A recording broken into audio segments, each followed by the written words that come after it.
And it's like, no, you can criticize someone without clearly being obsessed and drifting off of them for content. Yeah, the people who are like slop tubers but don't want to admit it, and they're like, oh, all these slop people that they just trash on other people, not like me. And that's like exactly what I only trash on the correct people to trash on. Right. I mean, Yeah. Knights of Melvin makes fun of the Disney shows, but also makes fun of Disney Star Wars in general. So his content isn't just focused on trashing the shills. And I You know am what's fine with funny? trashing You know on what- people. I just don't like people lying about Even it. in acting terms of, they're like- above it all.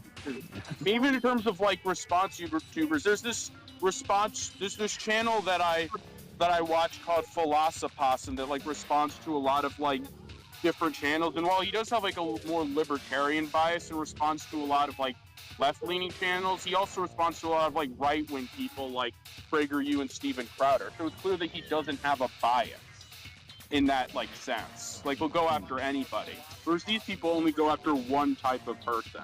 Yeah, Ant is one of them motherfuckers like, I'm not biased towards fucking, like, liberal tubers. Like, yes you are. Don't fucking lie, you fucking shit. And of course, I don't know. And of course, Birdman is like the king of this. He'll like pretend to be a centrist, and then only like the only time I've ever seen, like he'll claim that he's like oh like the only time I've ever seen him say anything even remotely anti-woke is like one moment in his Barbie, is in his everything wrong with, in his video riffing on CinemaSin's video on the Barbie movie, and he says like, and he criticizes body positivity. That is like literally it. Like even when I was a fan of him, I don't remember him saying anything like close to like anti-woke stuff.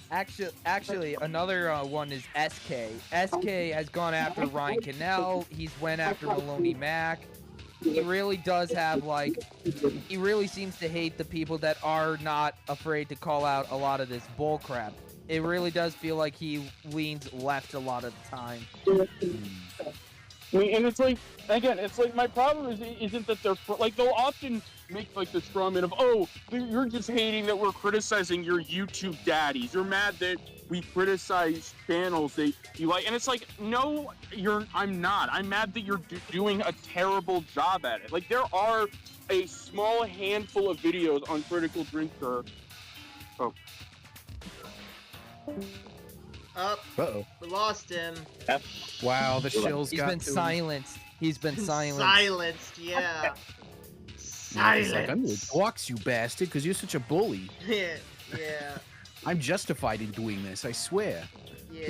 The Harley Quinn Mafia got him. Well, anyway, we better get on with the fucking video. So the whole premise is the right and wrong way to redeem space fascists. So what the hell? I don't know why the hell Ant made this video. I don't know why he well, I know why.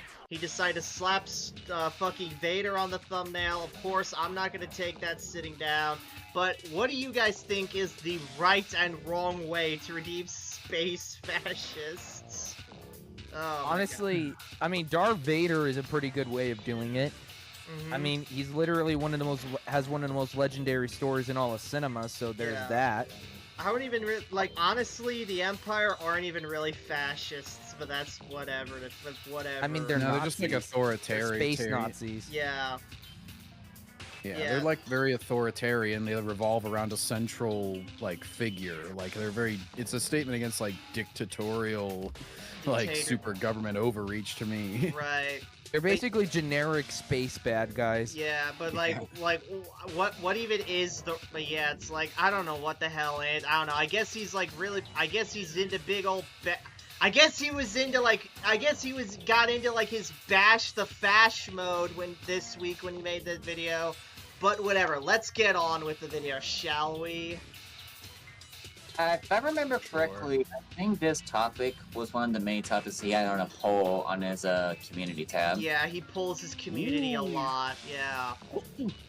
Audience captured. Anyways, Yeah! As it has been for several points in history. Recently, a lot of people have been saying that they are indications that fascism is taking over the world, or No, a fascist no, it tendency. isn't. No. No. by recently, no. does he mean like the last since like George W. Bush, whenever they had little pictures of him as Hitler? I don't Like- know. I feel like this has I been think going we on do for a that with quarter every century. politician. Oh Like, Christ, it's this possible guy has president- Lord of the Rings. Yes. How is he not burning on fire from that book? That was literally written by a Catholic. Come on. He's got his Tales of Earthsea with a devil next to it. That's appropriate. Karlach from Baldur's Gate 3. But yeah, it's like Looked like a devil. yeah. Well, she is a devil though. Oh, cool. Anyway, but yeah, it's like. No, Ant, you're being paranoid as fuck. Fascism is not taking over the world. There's no big fascist, like, countries, like, there's no country that's run by a fascist government. There's no fascist party and any government in any of the worlds right now. You are being absolutely paranoid. Get the fuck off, take a chill pill, and just stop. Get off Twitter.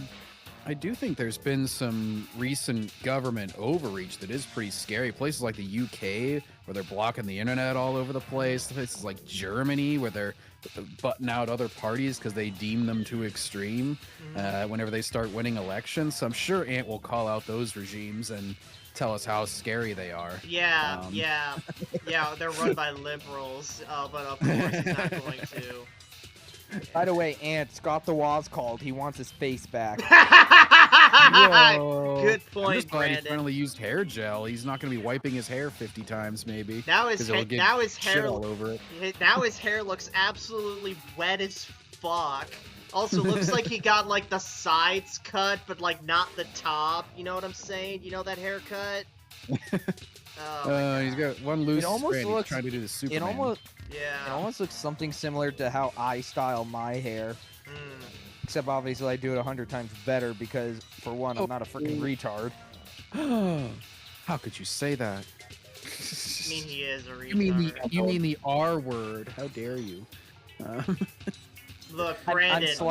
I'm slightly on the spectrum, so it's okay. Well, even if he wasn't, I give him the R word pass. So there you go. I'm joking. I don't get on people for saying that. No. Just people like Ant are like, oh, Yeah. that word is creeping back into the lexicon. I'm like, hey, we never stop saying it. We're just saying it in videos now. Right. That history has provided us examples of how fascism is one of the most dangerous forms of government in history. From Italy to Germany to the overreaches of Spain, we have a history of fascists taking over and ruining. Wow, I'm surprised he didn't mention Trump right there. Yeah. Senator Armstrong here. Surprised that lots of our That's a Metal Gear Solid game, right? Because I've been wanting to play that. Rising, yeah. Well, not Metal Gear Solid. It's Metal Gear. Wait, is it Solid? I think it's just Metal Gear Rising Revengeance. Yeah, that's Yeah. it. Okay, Koji. Thanks. Thanks, I want to play it. Revengeance. Yeah, also, my favorite word. Armstrong is not a fascist. He was democratically elected. I don't know what the fuck. I don't know why he's in this video. Yeah, well, because he's clearly a metaphor for all the people I don't like. Yeah. The ultimate villains, the force of evil. The weak will be purged, and the strongest will thrive. But Okay, it is hang on, also and- equally strange. Social Darwinism is not an inherent part of fascism. Get the hell out of here with that shit. He's gonna try and say that if you want to get rid of any, or lessen any social safety nets or anything like that, that you're just like him, wanting to kill all the weak people. I think how often we are finding ourselves redeeming fascists, especially in our genre fiction. Are we? A great case in point. When the show It's not because he's a fascist, it's because he's his dad, and Yes. you're supposed to think about the personal connection in that scene, Yeah. not the fucking government that Vader was a part of. Exactly. And Oh. Vader's a tragic figure. Here we go, Steven fucking Universe. This trash. I haven't seen it. Don't. Never You watched know, it's it? funny. Don't. When I first saw the commercials for Steven Universe on Cartoon Network, back when it was about to start its first season, my first initial thought was, yeah, that thing probably wouldn't last for a season. And you'd be right, Evan. Like, it lasted like, what was it? Like 5 years or some shit? Hang on. Let me Google this crap. Hold For as up. often as people try to glaze it, this is why I haven't watched it, because all the worst people that I know seem to want to glaze it, and so Yeah. I'm always like, oh, well, I know how to avoid that. Yeah, hang on. So it ran for 5 seasons from 2013 to 2019. Oh, yeah, so, okay, so about 6 years. That reminds me of, like, how they basically, like, artificially extended this fucking show. Because for those who don't know, this show did so horribly in the ratings, it didn't matter what time slot you put it in. It would just come like a fart in the wind. That's like how bad its viewership Dumb was. fart. That's the worst kind. Yeah, but yeah, like a wet fart in the wind. Yeah.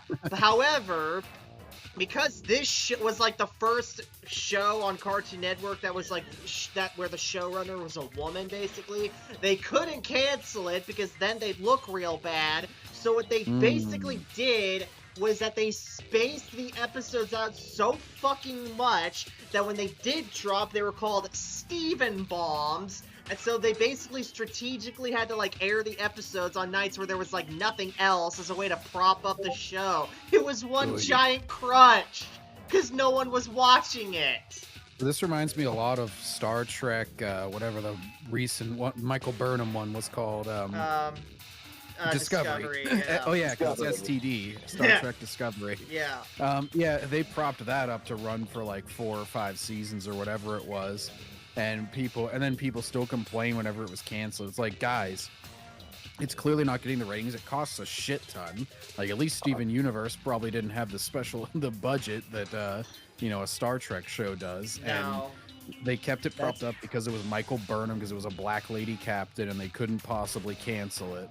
Yeah, and the lack of budget on Steven Universe really showed because no fucking joke, they didn't have model sheets of all the characters.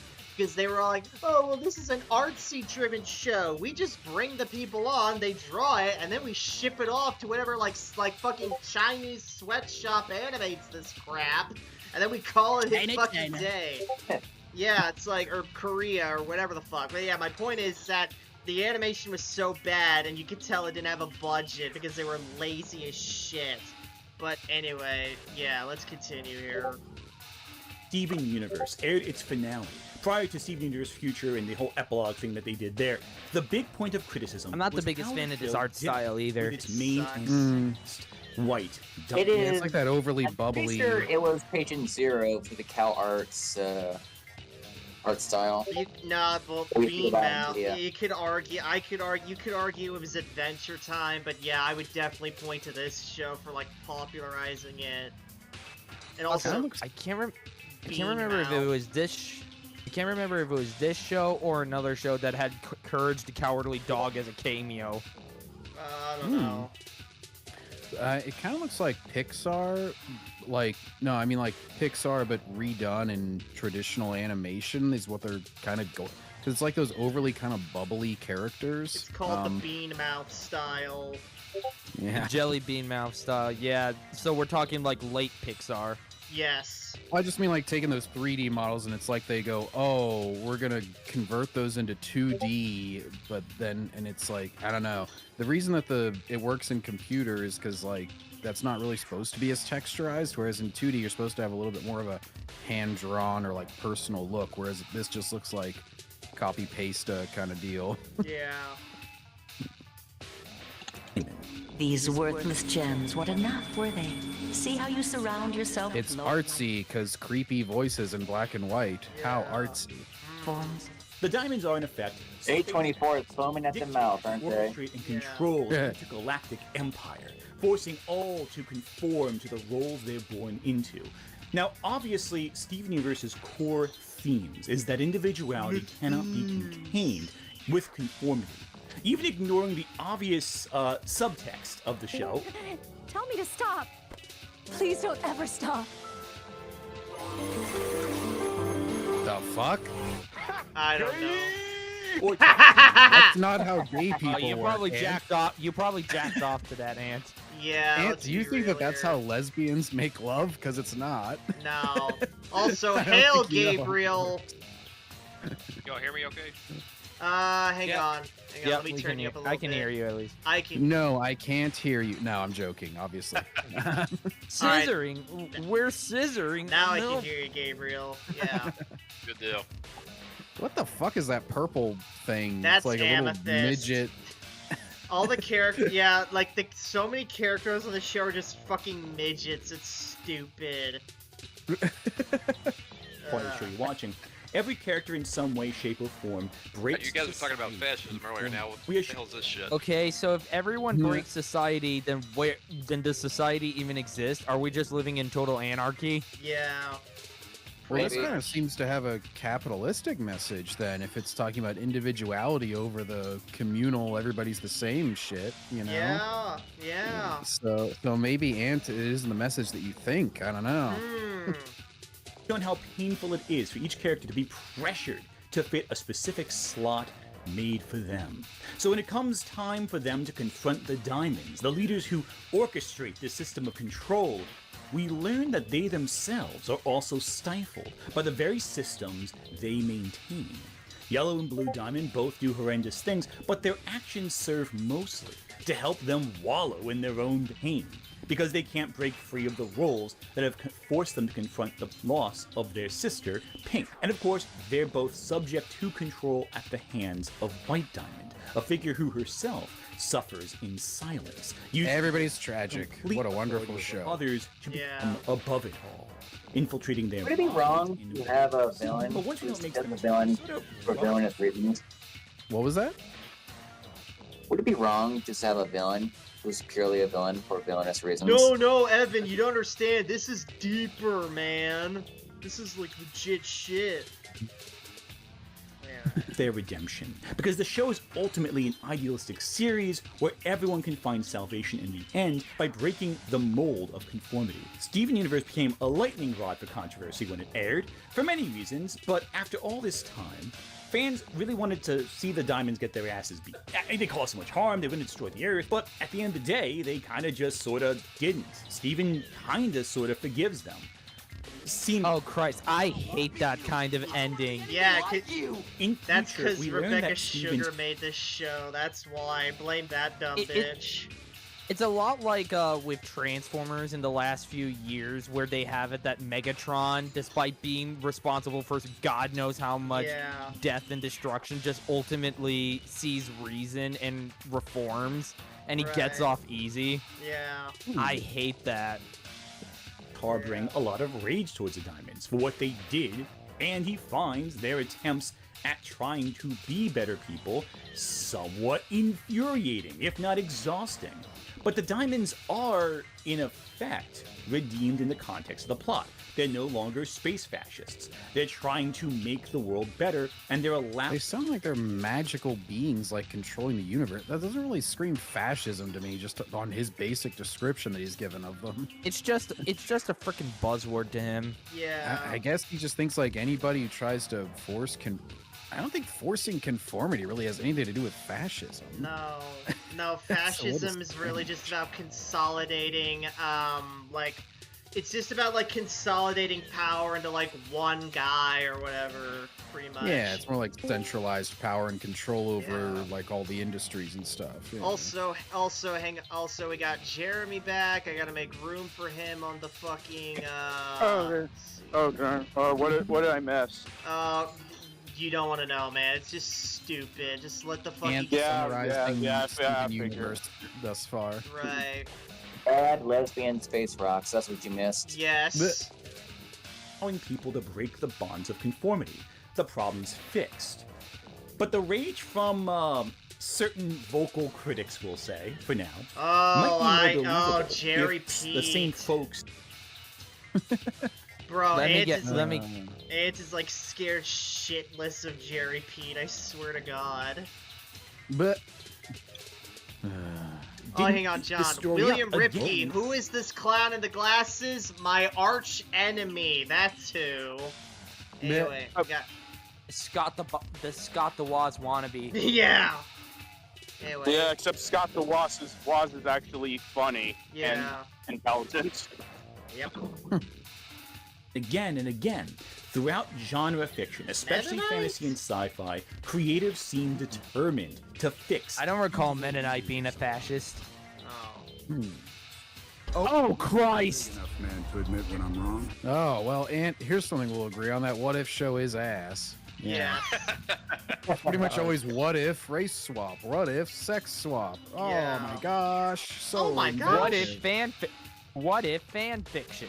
Christ, Yeah. the Yes. comics are far better than this. Yes. What if Captain Carter did literally everything everybody else has done? From what I've seen about from What If, it honestly just feels really mid. I mean, the animation is interesting, but yeah, the premises honestly just seem very kind of whatever. Like, oh, what if Killmonger was Star-Lord? Why? Actually, later I could link a playlist in the chat because I know a channel that basically went through every episode and picked out what was wrong with it. Oh, cool. I did see some reviews, yeah. I mean, it's like nobody even talks about it like say we will about shows like She-Hulk and Secret Invasion, but at least people talk about those shows. Like, I barely even hear anyone bring up What If. And most Outside people of don't season watch one. Yeah, like What if animated it's one of those shows that not really meant to be taken seriously? It's really just shower thoughts, the show. Yes. It's just fan fiction, poorly made fan fiction. And it's like it could be an interesting idea. Like the idea of showing like potential alternate scenarios could be interesting. The problem is that it's just the ones that they pick just like are really uninteresting or executed in a very bland way. And here's the thing. Throughout the entire What If series, not once did they ever tried to attempt what if the other half got snapped. Right. Oh yeah, like the other half of the world that didn't get snapped, or Yeah. Even though I've always that been seems like a complete blip. no-brainer. Yeah, I've always thought the blip itself was kind of an overrated concept. I wasn't a big fan of that, but yeah, even that's a neat concept left on the table that they never attempted to utilize. Or even Hail, people Cody. who work for.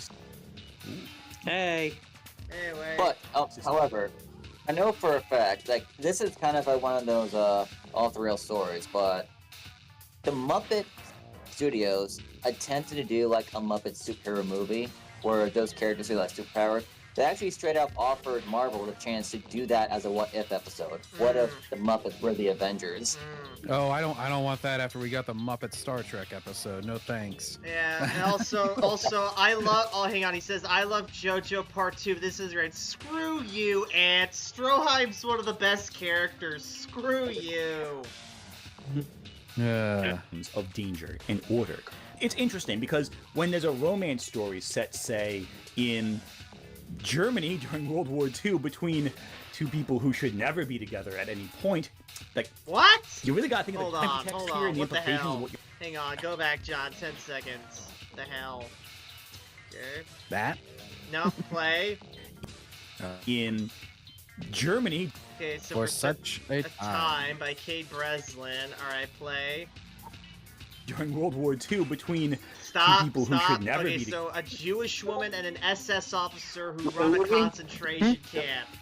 Perfect. Hold on.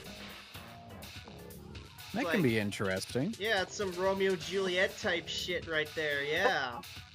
If I remember correctly, there was a play with a very similar concept where I think some woman fell in love with a Nazi, and the lady Amanda Stenberg from The Acolyte played the main character in that play. Oh no!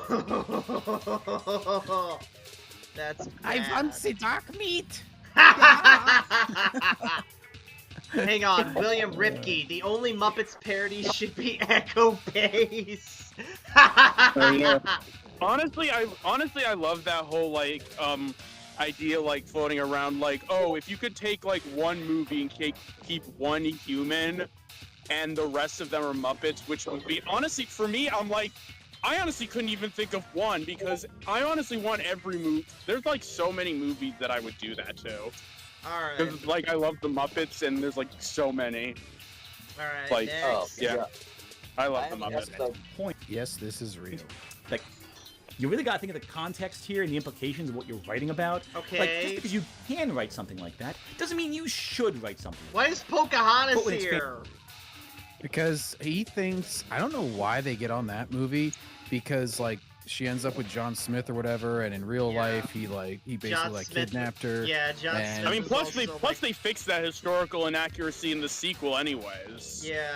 Plus, like, Well, John Smith was like. I mean, I think a lot of it is significantly because older. it's like Pocahontas. I think a lot of it is like if Pocahontas came out now, no one would really care. But I think Pocahontas came like right at the heel, like around like the Disney Renaissance or like a time when Disney was at its peak, and it just Yes, kind it of was. Yeah. massively paled in comparison to those films. Right. Which is It kind of did. why, is one of the reasons, which that and the historical inaccuracy is why Pocahontas is one of the less favored It was films. a tough Although act its to existence follow, did yeah. give us one of the best characters of all time, that being Dingo Pictures' Waboo. Waboo, yeah. Also, guys, just a fun little side note. I've met Irene Bedard, the voice of Pocahontas. Oh, really? Oh, that's cool. She's a very nice lady. Evan, very let's troubled, but Evan, very nice. let's just save ourselves the trouble and list off the celebs you haven't met yet. How about that? Yeah. Anyway, moving on. Okay, the one guy who I haven't met, who I would love to meet, right off the top, Christian Bale. Okay. Oh yeah, Christian Bale's great. Anyway, Josh Brolin's another one I want to meet. yeah. Anyway. Fantasy and sci-fi, it's a little easier for us to write a story of a similar narrative structure without the same context of history. After all, no one actually lives in the gem world system, so there's no real comparison. No one lives in the Empire in a galaxy far, far away in a time long ago. So we don't really feel like we're watching a comparative real-life fascism take place. And so, in a similar sense, Yeah, because it's we're watching fiction, you story- dumbass. I mean, it's You're- like, yeah. I mean, you're- it's like. I mean, it's like these people think that just because you can draw like parallels to the real world, like drawing parallels isn't like a completely analogous thing. Like it's more of like an analogous thing rather than like 100% accurate. Right. He's the type of person who will say that Star Wars is totally political. Yeah, honestly, again, like in terms of the whole like whether media is political thing, that one clip from Possum Review sums it up well. It's like, again, like there is political media, there is non-political media. It's like the people who say that all media is political basically just want to use media as a chance to all media as an opportunity to virtue signal about how good they are. Basically, if media, unless media is like explicitly a hardcore right wing, which in this case means like something like from like the Daily Wire or PragerU, then that means that they can like contort it into their view of politics. Right. Thrones and watch Jaime Lannister, the Kingslayer, go from this very dark figure of malice and hatred to becoming almost Are the a hero. Lannisters even Not angry. fascists? At this point, he's just listing off bad guys who go through face turns. I wanted to say this before we began the video. I mean, they're kings. I mean, I guess they're like Dicks, yeah. he's like an evil king, but I don't know if that would be considered that'd probably be more considered like a monarchy than anything yeah. else, I guess. Like, I think Inherently, he the just used term the of word fascism fascist to get- probably isn't even a concept in the Game of Thrones universe. Right. I'm not even sure if it exists. I honestly wanted to say this at the beginning. I think he should not have used the word fascist, but I believe the reason he's doing it is because it's to help generate views for his channel. yeah, it's like stuff like this is like it's funny how they like to accuse other people of like clickbait, and it's like they're literally just doing like also doing clickbait. It's just a different kind of clickbait. We got William Ripke saying this guy has to be an Andor simp. Oh, you better believe he is, William. Oh yeah. Next. And like I mean, yeah. Yeah, I think he just doesn't like rich people as much as he doesn't like fascists, and the Lannisters are very rich, so They got they're that bad too. cha-ching. Hail, Double AA. Not the bootleg Clark Kent again. It is the bootleg Clark Kent again. Also, stupid Muppet. What? I'm super retard as he Yeah. transforms. One last thing. Are we gonna watch the playlist of You Was There Too? Cody, we already started. Okay, you know what, Cody? I'm really done with your fucking bullshit. You're annoying the shit out of me. It's like, I'm literally just fucking done, alright? Alright? So, literally, Cody, alright? If you want to bother people with your stupid-ass YouTube videos, your stupid-ass fucking Roblox games, your stupid-ass Call of Duty shit, you can go bug someone else. I'm legit done with your dumb ass. There.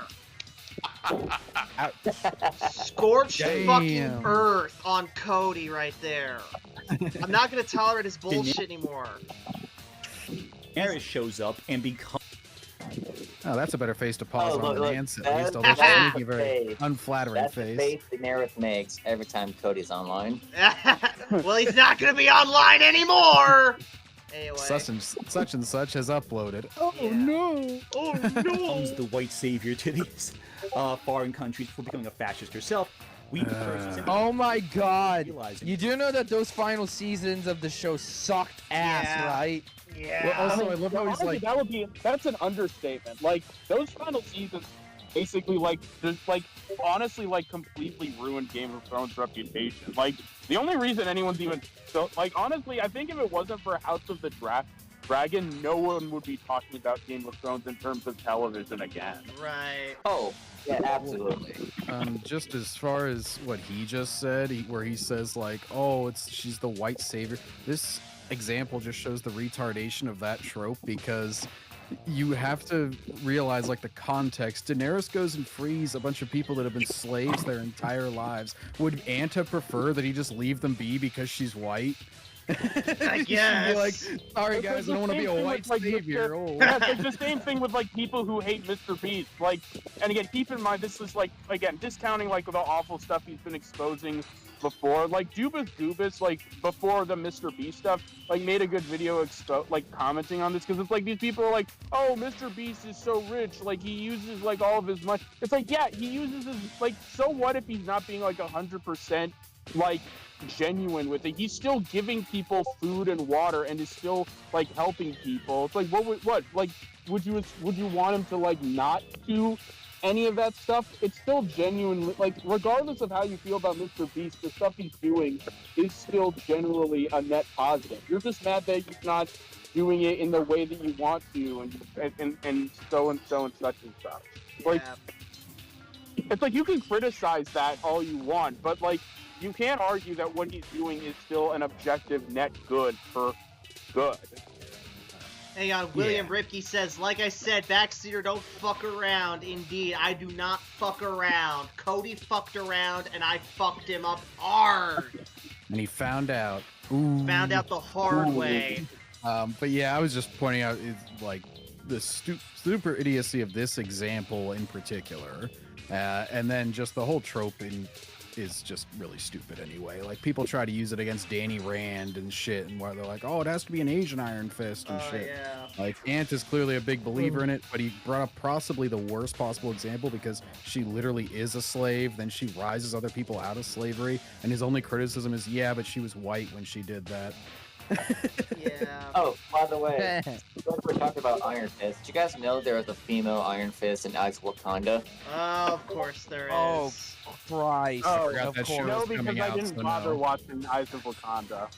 I honestly keep forgetting that even exists. I'm not sure if this is another, I'm not sure if this is an anti-fun fact, but I also know the voice actress for the show. That's the female Iron Fist. I do know there's a female Trapster now, so... Oh my god. Really? God. Fuck it, there's a female... Fuck it, there's a female everyone now. Female Electro, female Scorpion. Next movie, he'll be like, I may be Superman, but I identify as a woman. Yeah. Well, I mean, the Superwoman is already a thing. I don't mind female Electro. I think in the comics they actually kind of explained it rather well, but it does get a bit overboard at times. I kind of hate her anyway. Anyway, Whoever we should get back to the video. You're chopping in and you're out. muffly as fuck right now. Yeah, I was seeing if he would clear up, but yeah, I could tell somebody was trying to talk. They were just choppy as hell. I think Cody is trying to hijack Jeremy's account. Oh, fuck. A villain origin story the whole time, just very subtly. Bram Stoker. Subtly, heavily more on- like it just comes completely out of nowhere. Yeah, it wasn't the whole time. It was only randomly during the last couple episodes. Yeah. Also, I get apparently Dracula's a fascist now. Okay then.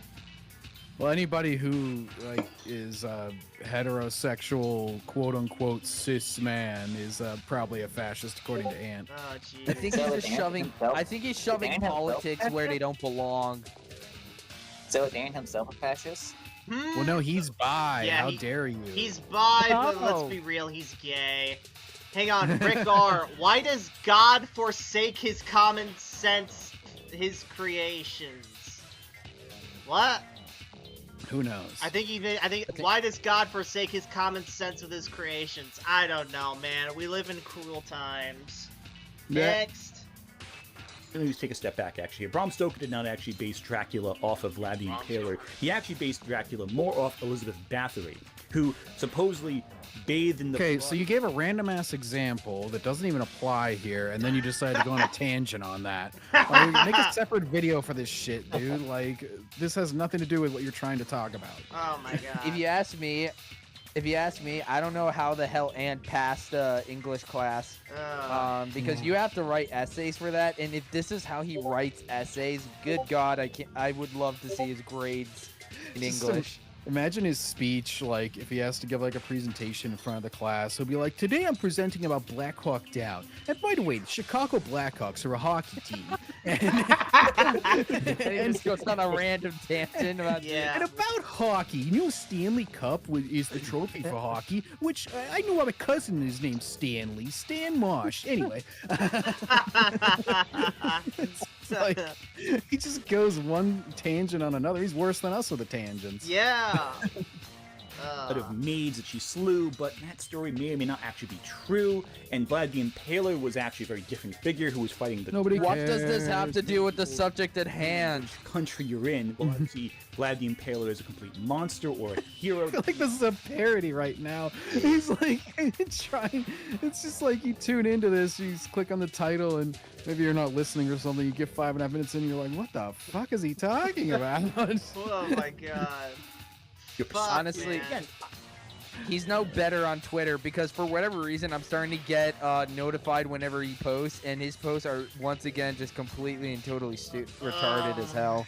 Tell me about it, man. Maybe. That's a whole discussion right there. And again, indication of the subjectivity of one man's hero is another man's villain, and What? and the third. Perhaps the same could be said of all religions.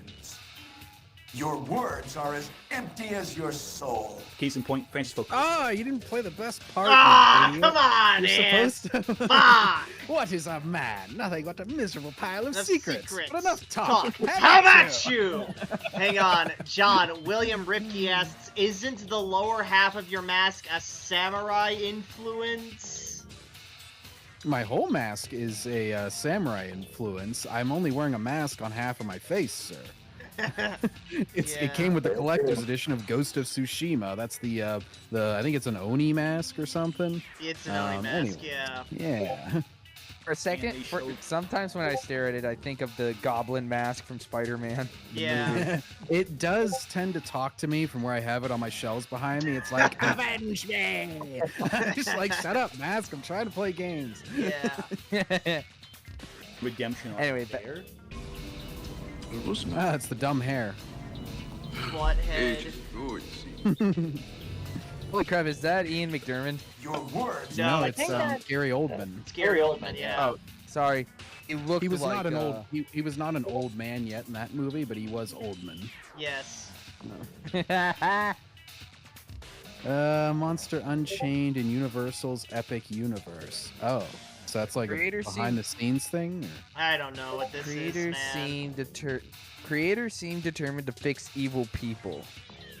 Historical fiction, Game of Thrones, Dracula. I don't fucking know, man. What's funny? I don't even is know that where he's going with this point anymore. I don't know, redeemable villains. A lot of people have been insulting them recently, and like that, like everybody has to be a redeemable villain, and people even think of people like Killmonger who wanted to like murder every non-black person as like a redeemable villain, and we're agreeing with him coming out of the theater. No. Everyone is a redeemable villain unless you're an evil white guy who, resembles the patriarchy. Right. And like he's gonna call this out, and yet he would hate this, but everybody who he hates constantly calls out this trope as well. So he would actually agree with Mahler, Critical Drinker Gary, and all these people. Their insult is usually that it's like all these fucking women villains they keep throwing in, and they can never just make them outright evil. They have to always make them completely redeemable and correct or something. We got Rick R asking, and you realize Castlevania Dracula is a tragic figure, right? I don't think he does. Fascist. Yeah, that's literally like the first episode. They set up his backstory so quick. Yeah. And it's anti-religion. He should love that. Yeah. Granted, I came in late on this, but 6 minutes in, has he talked about space fascists even once yet? Not really. Just like once with the diamonds, and that's it. And he flashed Darth Vader on screen for like 2 seconds. So We showed a half-second clip of Frieza fighting with Goku, who I guess he's going to act like they redeemed Frieza, even though Frieza's still fucking evil. Is Frieza even a fascist? Frieza's just a conqueror. I don't know. I don't watch Dragon Ball, so I don't even know if Frieza like holds like any position of power. No, people just joke that Frieza's Space Hitler because he like goes around conquering people, but it's not really an apt comparison, to be honest. It's just kind of a joke in the community because he's an evil emperor. Yeah. Anyway. It's a whole other thing there. Hell, even frequent flyer on this channel, Shad M. Brooks. Oh, Shad, I have to throw you in here somewhere. Even his most famous work outside of him failing to be a sword YouTuber is... he's got like 1 million subs or something, dude. I don't think he's failed. No. I have my criticisms of some of Shad's like critiques and shit, but like... he's a bit yelly for me in a lot of his Nightswatch reviews and shit, but like first of all, he does know a shit ton about medieval history and everything. They brought him on randomly on a call one time to roast some dude on the battles in Game of Thrones, and he knew like all this crazy history just off the top of his head with his kids running around in the background. Yeah. And also he's wildly successful. Like Shadiversity has like 1.2 million subs or something. So he still gets like decent views on his channel. Yeah, so I don't know what the fuck he's on about. Yeah, he's way more successful than you, for instance. So I guess we'll call you a failed YouTuber from now on. Yeah. Called Shadow the Conqueror, where it's all about a tyrant, a truly evil man who gets reincarnated and given a second chance at life. Granted, the way he finds redemption is by producing offspring. Had he not slept with their mothers, they wouldn't even be alive. He was confident that they had at least appreciated being okay. So that's like an anti-abortion kind of deal. So evil guy made babies, and the babies still like being alive. Yeah. Well, no, they're not babies anymore. Now they're regular people, but yeah, they don't want to die. How terrible. We got Rick R saying, "Oh, this fucking Shad beef again." Indeed, Rick R. Indeed. I like how he did his little evil laugh whenever, just for like bringing up Shad. Like thinks, "Aha, I've taken him down." It's like, I don't know, sort of reminds me of Darth Momo whenever he mentions us. Yeah. Sometimes with unwilling partners. I don't know how that's a redemption story, but hey, Shad, whatever you say. The point is, people love a redemption story, and the more vile a person is, the greater the reward is for the redemption. No, I'm pretty sure that the idea is the more vile the person, the more unrealistic it is that they could actually, be redeemed. Right. Yeah, like Zuko is pretty accepted because he was just a kid. He was very much like groomed into being as evil as he was, which wasn't even like terribly, like he supported an evil empire, sure, because it was his dad's, but he also like literally got fucking scarred by his dad because he didn't want to fight. Yeah, he also didn't do like as evil things when he was with them. Like the most he did was just menace Aang in the gang over and over again. So no. I mean, going back to Megatron, the idea is he starts a civil war on his home planet that causes Cybertron to suffer an energon shortage, requiring everyone to get off planet spreading their war across the universe. He's killed God knows how many Autobots and innocent beings in his pursuit of power, and yet we're supposed to believe that he can be redeemed? Oh, well, Brandon, don't you know? He fought a lot in the pits of Iacon! Well, and this kind of goes back to the Frieza thing, too, that he might go more in depth in. You just brought him up briefly in a clip, but, like, Frieza, they never, like... What's up? Yeah, oh. Jeremy, mute yourself if you're not talking to us! Yeah, but whenever he's... Oh, yeah, I was talking about Frieza. Yeah, so he, they never, like, say, oh, now you're a good guy, Frieza.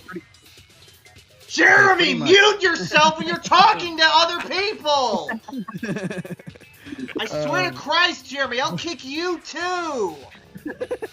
I'm not fucking around, Jeremy. Hurry get your shit in order! He can see the little mute icon, Jeremy. He'll know if you did it or not. Jeremy! Last fucking chance or you're gone! I'm sorry. I'm not fucking around. Get your shit in order right the fuck now! Okay, I'm in order. What? Oh my god, that's it. I can't deal with Jeremy anymore. Fuck it. Sorry, I'm sorry. Wait. Hello? What? The little mute. Yes, now you're unmuted. But were you muted before? No, I don't know. I don't know what happened. Oh my! You know that's not a fucking excuse, Jeremy. Get your shit in order before you show up here. This is real fucking business. This is my fucking job. I am not going to have you fuck up my job on me! Do this shit in your own channel, understand? Okay. I'm sorry. You were this close, understand? You were this close. Don't make me cross that line. Okay, I'm sorry. Did you get, yeah, can you get the little mute icon, or were you talking to someone else, or were you trying, oh, there you go. There we go. Sorry. Okay. I think. Okay. Okay. Okay, what? Speak up, man. Okay. Stop saying okay. Fuck. Oh no. So. Say what again? Say what again? Say what again? So, anyways, yeah, he's bringing it up like they're always redeemed. Frieza's not redeemed. They gave him back his life. That was a bargain, so he could fight in the Tournament of Power, because literally the whole universe was going to get vaporized if they didn't get all the strongest fighters from their universe, and they knew Frieza had a lot of potential. So, yeah, they didn't redeem Frieza. Nobody thinks Frieza's nice now in Dragon Ball. They're pretty much like joking around about how he's going to come kill them all sometime because he's still evil. So it was like a desperate situation where you team up with the villain. It wasn't like I guess you're a good guy now, Frieza. Gosh, an angel got its wings. Oh. Right. Anyways. Pushed past the limitations of their evil. But Steven Universe does something similar. It does redeem a truly evil group of characters, or rather, a truly broken people who are subject to the They're very different from Zuko. They helped instill. Does this look perfect to you? Yep. God, this animation, I just can't take it seriously. Like, I feel like they're trying to have a serious moment there, and they just have no expression. It's all just super flat. Yeah. But beyond a certain essayists. Also, Ant, brush your teeth. Holy fuck, they're yellow. Looks about as bad as my teeth. Fuck. Holy shit, dude. I swear I'm gonna lose it if he brings up Marvel Spider-Man 2 and how that game literally either redeems or kills off every single one of Peter's bad guys. Yes. Oh, fuck that game. Yeah. I remember in the even in the Miles Morales game, they try to have like that black hoe who you're like knew as a kid or whatever, and they're like, oh look, it's so sad. The race and gender swap tinkerer. Yeah. So they're at the end of it, they're like, really made me mad because I was a huge fan of Marvel Ultimate Alliance 2. That game introduced me to the Tankerer, who is the this old white cranky guy Phineas who wanted to control the world Mason, so he could be left alone, essentially. I guess you could say they tinkered with the tinker. But yeah, at the end of that game, whenever spoiler alert for Miles Morales Spider-Man game, nobody cares. Miles Morales game. But what's up? Jeremy, I swear to God, are you on this shit again? No, I'm not. No, I'm not.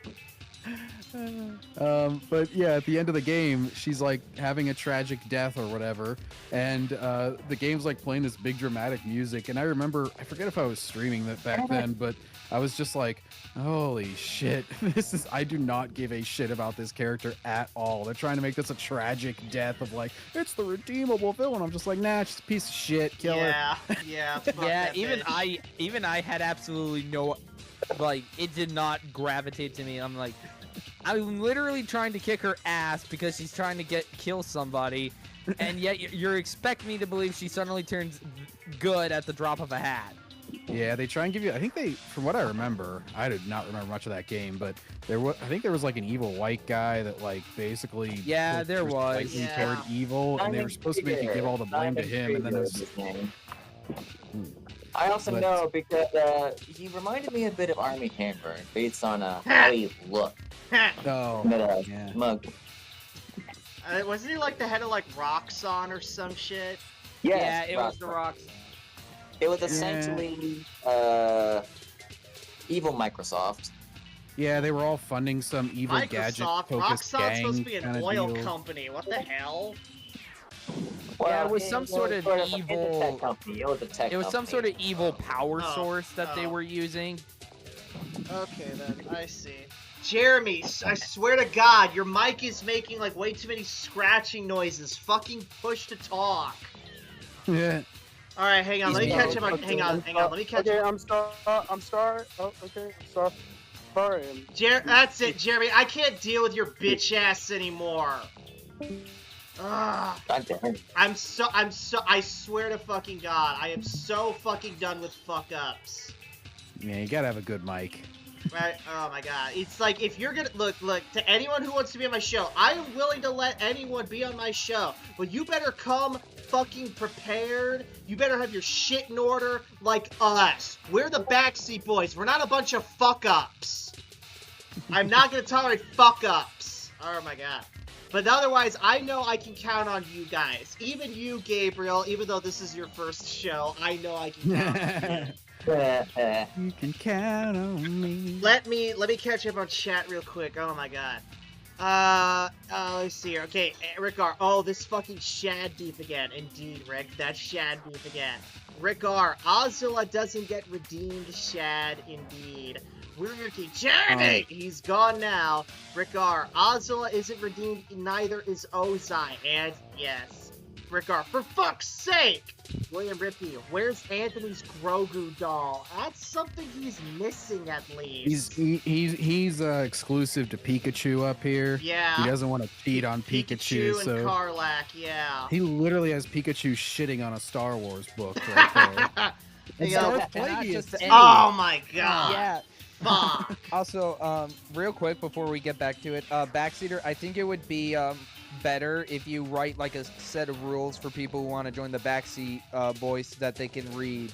I already have that, Brandon. Moving on.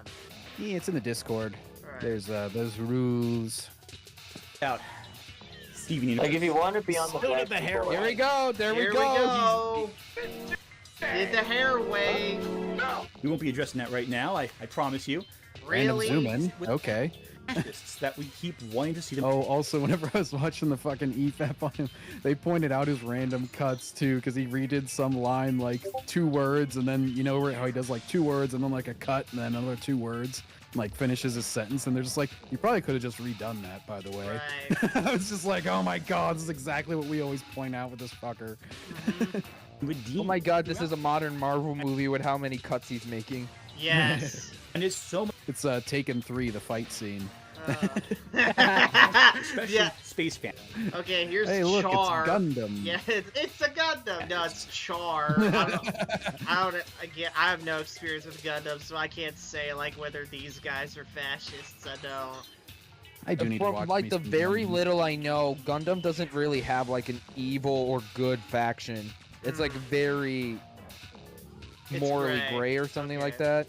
Yeah. I only know Gundam Wing, and I watched that whenever I was like a little kid, so I don't remember much other than Hito, Katra, and those are the only 2 character names I might even remember from that. Vader Zim. Palpatine. For some reason in sci-fi, we love creating Oh, these here we dictatorships, go. and we tend to love to see them either find redemption or we try to see the humanity. Oh, screw fuck you! off! You're using Filoni Wars, first of all. Yes. Was your first mistake. Second of all, he's literally like being mind controlled in that canon. Now, in the correct version of that story, where they The knew real they were canon.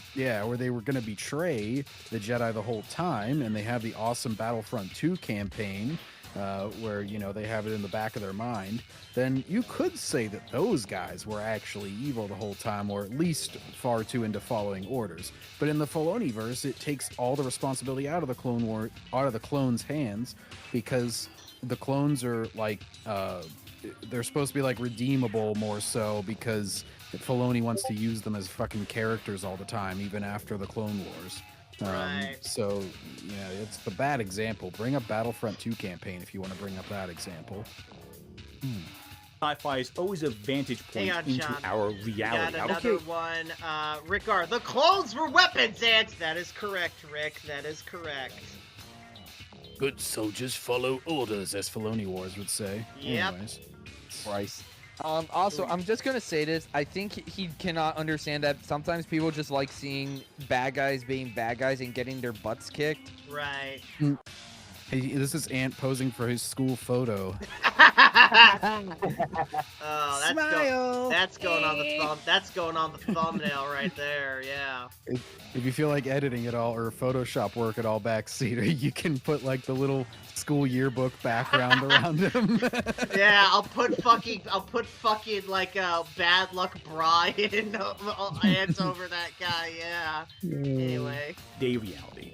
A lot of sci-fi is not really about the future, but about the present, reinterpreted through a lens that can allow us to play with certain societal fears. Dude, that was a fucking joke episode. I mean, Futurama was not making a serious statement on trash disposal. It's literally a comedy show. Nothing in that show is supposed to be taken seriously. Yes. Certain societal beliefs taken to Beliefs? an extreme, taken to an What? allegorical state. What? Wow. Oh, hold on. There's a lot to unpack there. We need to fucking unpack that shit. Hang on. Okay, so I don't even know where to begin. You guys begin. I don't even fucking know. What, just the clips he was using? Yeah, just like just what he said in the clips he was using. I don't fucking know. The present reinterpreted through a lens that can allow us to play with certain. Okay, what is this even from? I don't fucking know, man. I think it's the societal thing. fears. It might. Societal beliefs. I There's think it Mass actually Effect. is. So Mass Effect, I don't know what societal beliefs it's talking about and that shit. Like, Hey, we just did a whole stream on Mass Effect the other day. yeah, but I don't. Yeah. I honestly don't know. Oh, Morden. Oh, Morton. Yeah. Taken to an extreme, taken to an Aliens, allegorical Star Trek. state. Is he one of those guys that, Alien is all about rape or something? Probably. Anyways. I don't fucking know. Oh, what? Star Trek: The Next Generation. I Mhm. don't know this shit. Yeah, he's touching number one's tit there. He's like copping a feel. Chaotic relationship. Copping This a is feel. exploitation. Oh. Damn. Picard just staring down Crusher here. He's like, I'm going to crush that pussy later. Oh, yeah. And then have some Which he actually Earl Grey tea. He does, Which yeah. he does actually end up doing. Right. Pure and simple. I'm going to make a son, and we'll have a season 3 of a show that I tries still- its best to ignore the first 2 seasons. I still really disagree with Ant's notion that sci-fi is only good at, like, talking about present-day issues. Like, no, it fucking isn't. Like, oh Well, my the best sci-fi works in its own world without, you know, you getting the modern allegories at all if they're there. Right. Like, I mean, now Star Wars is a great example. Yeah. no, that only works if you think about it as a Vietnam War scenario, don't you know? Because that's yeah, definitely what all the kids in the theater were thinking about whenever they first watched Star Wars, was just, oh, this reminds me of the Vietnam War. Right. Example, it's no shock that in Cyberpunk, which arose in the 80s, we see Japan play a huge role. We see Japanese industry and technology becoming so prominent because there was a legitimate fear. Bro, Nintendo was popular in America too. That's like the whole reason people think they saved gaming is because there was a console crash in America and they got like 90% of the market after it crashed. Right. A Japanese industry would overtake American industry during the 80s. So Japan was not making stuff talking about how they're gonna overtake America. Like, you're showing anime clips for this. This is just Japan making Japanese stuff. They were into technology and they have been for a while. They're making Besides, stuff for their own besides, I'm audience. pretty sure if Japan ever did that again, pretty sure if Japan just ever tried to do that again, we'll just nuke them again. Well, no. In the 80s, there was like a panic, like, oh, you know, Japan's their median income or whatever was getting higher than the U.S., but they were also a much smaller nation just overall, so it was always kind of unfounded fear. And then it sort of shifted to like, oh wait, but China's like way bigger. We should worry more about them. Yeah. Rickard, where the fuck is Ant going with this? I wish I knew. He's really not being clear, like, at all. He's just wasting time. He's just as usual. He's padding the videos out. He needs to flex his nerd cred, Rick. Like, come on. Even though he never has any good or true insights on these nerdy things, he just brings them up and then has fucking idiotic takes on everything. Right. Japan kind of stopped that belief, but it's still a case where the future of cyberpunk was determined by the present in which it was originally written. Nah. And so when discussing sci-fi and fantasy fascist groups and why we keep redeeming them so often, it's important to ask, why do It's because a bunch of people are pussies. I like how his connection there was like, oh, this thing results in this, and did you know that this other thing was influenced by this? It's like it had no relation other than two things share ideas in his mind. Also, is this that one fucking Pepsi ad? What the hell? Looks like it's moving on.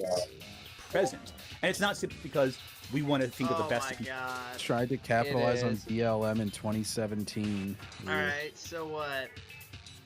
People in our society is something. Well, Ant, you can't really get mad at them for advertising off of BLM because BLM itself turned out to be a massive scam anyway. So yeah, the companies really aren't any worse in this scenario. Right. Honestly, I would have rather had another Pepsi Man ad. Yeah. Pepsi Man. It just shows them. It shows them in front of all the cops as they're marching together. He's like, Pepsi Man supports local law enforcement. Yeah. and all the lefties lose their shit over it. Yeah. Or to it. And one case is people are not immune to propaganda. Oh, boy. I'm doing my part. I'm doing my part. I'm doing my part too. It's the idea of presenting, hey, innocent people can be lured into these systems of false promises and of false ideas. I'm pretty sure you fall into that category way too well, and you've fallen for all of these false promises of equality and diversity and blah, blah, blah, blah. You fell for it hook, line, and sinker. And from what I know about Helldivers, it's like the promises that like Super Earth makes are legit kept, and Super Earth is like legit nice. Well, I mean, they're basically up against a bunch of very powerful enemies, so they do it in a comedic way, where they're like trying to recruit for the military, obviously, and they have like a lot of hilarious over-the-top lines, just like fucking Starship Troopers did a ton of. Like, I don't think anybody's saying like, oh wow, they fell for fascism. It's just like, no, this is like a comedy of like an overly militarized, basically a society that's always at war in Helldivers. Like they always talk about whenever you're calling in an airstrike, like this massive napalm strike, you'll be like dispensing freedom, and they throw like the fucking airstrike thing, and it's or like I you'll gotta just play like, Helldivers. oh, you'll just destroy an entire area, and they'll just be like, ah, smells like sweet liberty. Like they just put everything in patriotic lingo, like the most hilarious shit. We got They get swept up. hang on, Rick, I can't read this shit unless you put it in proper grammar. I don't know what you're trying to say there. He's sending you Morse code. Rick, please fucking check your shit before you type it out, before you send it in there. the English. Yeah, anyway, next. And do you lose your humanity if you are swept up in this? If you're just following orders, are you still a man, or are you, to quote Bioshock, a man chooses, a slave obeys. Yeah. a slave? Are you just simply subject to these whims, or is there something else going on here? Is there humanity in the machine of evil? That's good. Maybe... You know, this has nothing to do with redemption. This has nothing to do with anything, really. His clips, my god, dude, get an editor or something. Yes.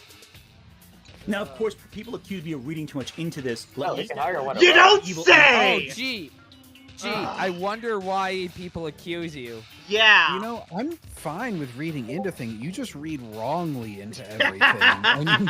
and then you bring up random shit that has nothing to do with it. He's showing The Last Jedi. Yeah. Yep, it's the period planet. Look at that sploosh. I did not need that image in my head. Well, you got it, Brandon. Deal with it. Look, it's even a slit in that scenario. Anyways, oh no! and then that guy's gonna put his hand on it and go num num num salt. Hey, on Rick R. The character in Bioshock was. Oh, you deleted it. Never mind. Anyway. It was his mom. No. Of course, at the heroes. That's why it's so popular in fantasy and sci-fi. It's this larger militarized. How? Wait, I haven't watched The Last Jedi in a while. Hang on a second. This guy's see that shot again. Established this. The evil empire, evil dictator, is a force that the heroes. Oh, damn it. That's why it's so popular. There it is. Yeah, so there's all these TIE fighters and these fuckers are still alive. How the hell does that work? You should just do one strafing run along their fucking trench line and annihilate the entire rebellion. It's not like they can't find the trenches. It's literally outlined in red. I guess why. Rick R. The character in Bioshock 1 was mind controlled, indeed. That's correct. Would you kindly? Yeah. In fantasy and sci-fi, it's this. God, that shot. I didn't think I'd still be finding new retarded things about The Last Jedi in 2025. But here we are. The stupidity runs deep. It's like, you know, people say like, oh, this is a great like game or movie. I had to play or watch it. Like, you know, every time I do, I find something new that I love or whatever, a new layer. The Last Jedi is like that in reverse, where it's like every time that I see something from it, I find something else that's retarded. Right. Larger militarized force, this greater enemy that the heroes must stop. I mean, there's a reason why Skeletor is so like. But wait, Nance, the orcs are black people. You can't say that about them. Oh my. Yeah. The reason everyone loves Skeletor is he has a cool design, he's over the top evil, and he owns it. Yeah. He's got kind of a funny voice. The funny voice myself. And he's got quips. I just like this is Skeletor must be really good with women in the bedroom, because look at that finger glowing. It's just like, hey baby, I have a power finger. Yeah. Like, he is the biggest bad guy I think of. Whoa. But also, he's not particularly threatening from a personality perspective. His appearance. Because he's from the 80s. Yeah. Also, Hail it's like Briscoe. a kid's show. He's meant to be kind of comedic in that way. Like, he's not meant to be like super scary all the time in a weekly kids show. Remember, you gotta remember, Masters of the Universe was meant to sell toys. Right. Yeah. Same with Transformers. Yes, Rickar, Masters of the Universe Revelations sucked ass, indeed. Oof. Kevin Smith. fucking Kevin Smith. I'm sure he made himself cry every time that he released an episode. Yeah. Like, this was such great numbers. They gave me a thumbs up. Yeah. Next. That guy. Also, gentlemen, I've also met Kevin Smith. Oh no. Did you make him cry? He's just by saying, you're like, hello. He's like, oh. No, but he did hug me. Oh, hug. I thought you said something else for a second there. Oh, I was no. like, geez, he really came on strong. Did you mean the Kevin Smith or the post-heart attack Kevin Smith? Post-heart attack Kevin Smith, yes. I got Oh, you. damn. Him and Jay Muse, too. You can just say vegan Kevin Smith. Right. Hey, he's got a little puppy. I think this is from the Aw. Christmas special. This is the Christmas special. Yeah, that's the one episode I know because I watched the Nostalgia Critic on it. Yep.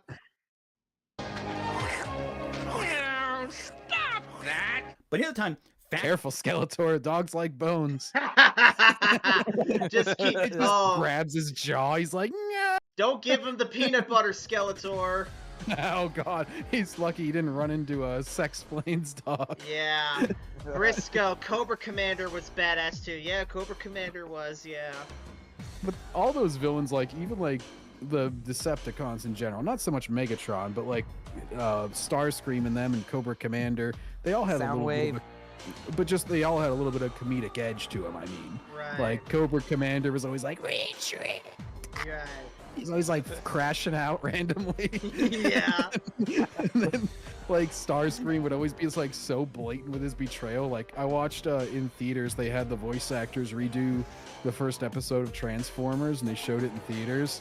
For It the was- 40th anniversary. Yeah, it was a cool little special they did, and I was amazed by like how blatant Starscream is with his betrayal. Like it is pretty comedic. He's just like, and then I'll take over the Decepticons. He has, like, and he just no does it like right in chill. front. He just does it like right in front of fucking Megatron. Like you know you're gonna get bitch slapped now, right? Like, Yeah. I mean, he even like one time he does it is when after Megatron gets shot and he's on his like hands and knees. So Starscream literally takes command, transforms into jet, and immediately gets slapped down by the Autobots. Yeah. Like his betrayals don't even last that long. Yeah. Hang on, Rick R. And to quote Megatron, "You're either lying or you're stupid." I mean, hell, even to this day, Starscream is mostly treated as a joke character by a Yeah. vast majority of Transformers media. Really shouldn't be though, but anyway. I mean, hell, Death Battle had an episode of him losing the fucking Rainbow Dash. Yeah, he's never living that shit down. Anyway. A cultural force that makes people conform to certain beliefs that can be harmful to themselves. I've already mentioned Steven Universe, but another example is She-Ra and the Princesses of Power. Oh, this the new show's series ass. on Netflix. Well, new. They should have kept She-Ra sexy like she was in the '80s show. Damn it. Yep. You can't have good-looking women anymore. No. I thought, okay, well, to be fair, guys, they aged her down in this version, so if they were to, like, you know, make her Well, good don't looking, do that. that wouldn't be allowed, though. Yeah, just don't do that though. Like, Yeah. I agree with John. Yeah, just, keep her an adult. Briscoe, all the 80s villains were plotted on by their subordinates. Yep. oh yeah, Destro with Cobra Commander. Yeah. So it's like, you're incompetent. I'll take command. Has anyone here ever read, like, the G.I. Joe comic by Marvel? Fucking everyone was looking over to take over Cobra and that shit. Like, It's just a line of people with knives at each other's yeah, backs. like literally, literally, there's like a scene like early on in the comic. It's like literally, it's like they're all at a dinner table, and everyone is legit thinking, how can I fucking betray Cobra Commander? It's fucking ridiculous. That's not in the Marvel. In the Marvel Transformer comics, you had Starscream planning to take over. Soundwave you had Shockwave planning to take over. Scorponok takes over. Scorponok, Like, yeah, they're Soundwave. Everyone was, yeah. I also love how like half of these shows that he's bringing up, or actually I think a chatter had to bring up the He-Man revival, but then we have like this one, and I forget about all these because they were all spectacular failures. Yeah. That, like people would try to prop them up on Twitter for like a week, and then they'd be like, "Oh, that's a losing cause," and just stop talking about it because everybody hated it. Right. Who knows? Andy Stevenson used the show to discuss his upbringing in a... He looks like... Wow, and he looks like a friend of yours. That's Is a that woman, by the way, John. Oh. That's oh my god, that looks like... That doesn't look like a woman to me. That's a woman, gender fluid, non-binary, whatever the fuck. He looks like... I know this movie sucks ass, but to quote the Lorax, that's a woman? Yeah. That looks like the Batwoman actress. Ruby Rose. If she was on hard drug. Yeah. Oh, the first one. Briscoe, the Joes should have just let the Cobras fight it out. Would have made their job a lot easier. They stop fighting for like a week and they break in and all the fucking Cobra people are dead because they've all betrayed each other. Yeah. It's like, whoa. Whoa. Yeah, this looks like a friend of Ant's. He should have this thing on. Right. Conservative religious household, one that kept Stevenson from recognizing his identity first as a... His? Yes. We got a misgendering! I don't know what the fuck it's supposed to be. I don't even North know. Dakota Steven. That's why you don't make your first names ND. Like, I have no idea what the fuck you are from that. North Dakota. That's what North it means. Dakota Stevenson. Rick R. North Dakota Stevenson basically confirmed she uses her work as therapy. Oh no. It's just like James Gunn making the typing monkeys. He's like, this will get out my therapy. Oh, Yeah. people made fun of me online. Yeah. Fuck. individual, and then much later as a trans man. The series works from this allegorical perspective. All right, but There's no such thing as trans. Right. Okay, so I was more tolerant than Backseater because clearly I called that thing a man, and It's ma'am. Oh God. Transitions into outright text with most vividly the. I even know people that did their transition. Even people that are more left-wing hate this redesign. By the way, I believe this is Catra That's or Catra, something. yeah. Yeah. You know, it's and- funny. I know an actress who cosplays as Catra, and every post she makes, she campaigns Amazon to make a live-action version of She-Ra and cast her as Catra. Sydney Sweeney as She-Ra. Anyways. Oh yeah, I wish Luck Pup was here because Luck Pup's actually a big She-Ra fan, and she could like explain this shit better than any of us. She would probably also like Sydney Sweeney as She-Ra. Yeah. I mean, who wouldn't? Yeah. And how her arc culminates. Ugly women. That's who wouldn't. Yeah. That's always the people who dislike attractive women. Yeah, Briscoe. Ant. Hang on, Briscoe. Ant looks like he's 13 years old in this video. Yeah. He's like, Mom, I got my hair cut. Redemption is For a about second, I think- unlearning the demon. For a second, that shot made me think of Martian Manhunter. Yeah. With the shape of his head. Yeah. Okay. Sean Jones. Rick R. Catra did a lot of evil shit to Adora in this show, but apparently she did it because she loved her. Yeah, pretty much. Oh Jesus. Yes, Just gonna really. Scissor her pussy on there. That is one big pussy. At this point, He-Man is in desperate need of the Transformers G.I. Joe Skybound treatment, where they actually get a good series once again. Yeah. Daily Wire She-Ra, I say.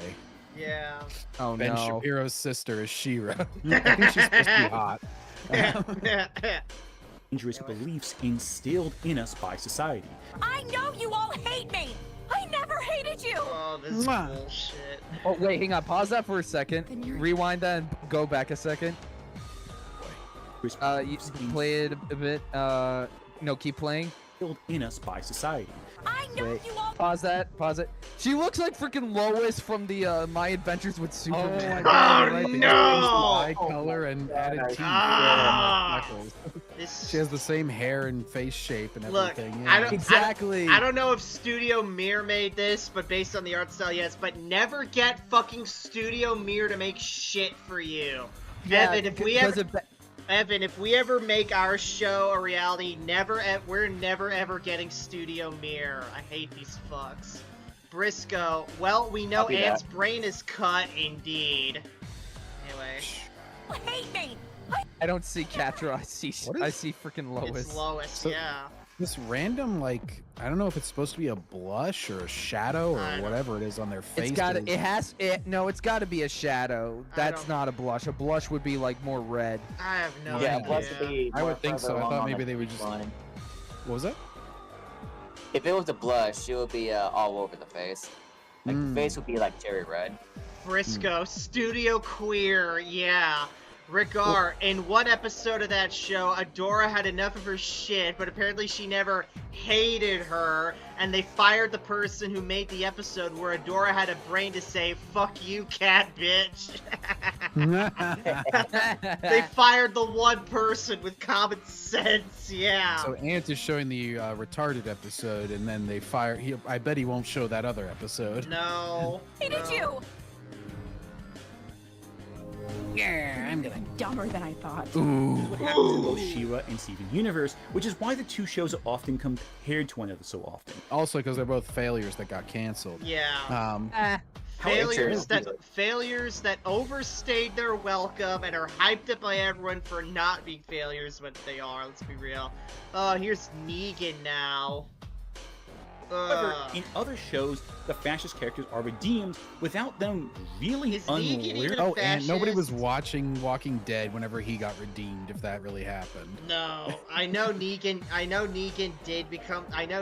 did pull a face turn because Falcon told me, and Falcon, when he and I were frequent collaborators, he watched the whole show the whole way through, but I don't know for a fact if Negan was a fascist or not. Probably not. He was probably just like the guy who ran the whole town with an iron fist. Just wanted to... The old Collider crew used to try to hype up the later seasons of Walking Dead. Fucking Roxy Stryer was always like, oh my god, guys, you'll never believe it, but it really redeemed itself. It really redeemed itself in these later seasons.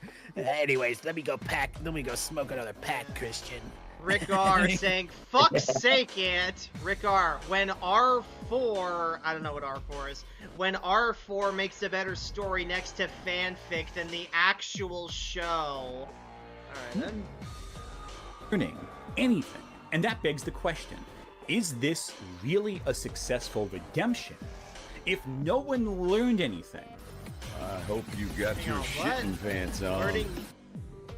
Than him being in Tekken. Okay, so what? Negan was in Tekken, so what? Wasn't that There's a lot of random ass characters in fighting games. I mean, how many is Mortal Kombat 11 had? I've had RoboCop, there was Joker.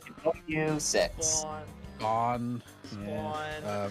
Freddy Krueger, I think. Homelander. Freddy Krueger, Kratos. Jason, Michael, the Alien, the Predator. Peacemaker, Ghostface, Conan the RoboCop. Barbarian. Holy shit, there's more celebrity characters than actual characters at this point. Yeah. Damn. God damn. If you still have the same ideology that led you down this dark path. And just randomly on that note, I won't go on too much of a tangent about it because it's not the subject of the video, but Mortal Kombat 9 still love it for the character design. Way better than the subsequent two. No way, John. The older games had way better character designs. Well, more interesting, but they didn't get into all the we need to make all the women flat and shit. Well, they weren't flat in the older games. Yeah, and like the 2D mocap ones, I know. Yeah, no. I just say Mortal Kombat 9 stands out. They kind of beefed up some of the female characters, especially Katana. Yeah. Yeah, just like it stands out because it was like the last one that hadn't fallen for that shit. Anyway. Better person. See, there's two kinds of redemption in these space fascist, sci-fi fantasy fascist stories. The kind where the hero... Man, he's really going off and calling it fascist constantly. Right.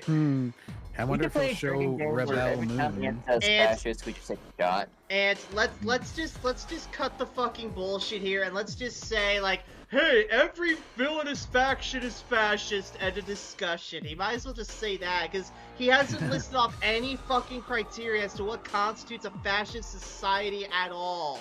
It's just bad guy factions so far. Because everything good, he wants to have he wants to be like an anti-Republican message, and he says that all Republicans are fascists, probably. So You know, he's got to fit the square peg into the round hole constantly. We don't all live in your mind. We're not mind readers. Please, for the love of God, define your terms before you make shit like this. Never. Find where the world forgives the bad guy. And you'll be surprised to note that the first one is more common than the second one. For example, Darth Vader.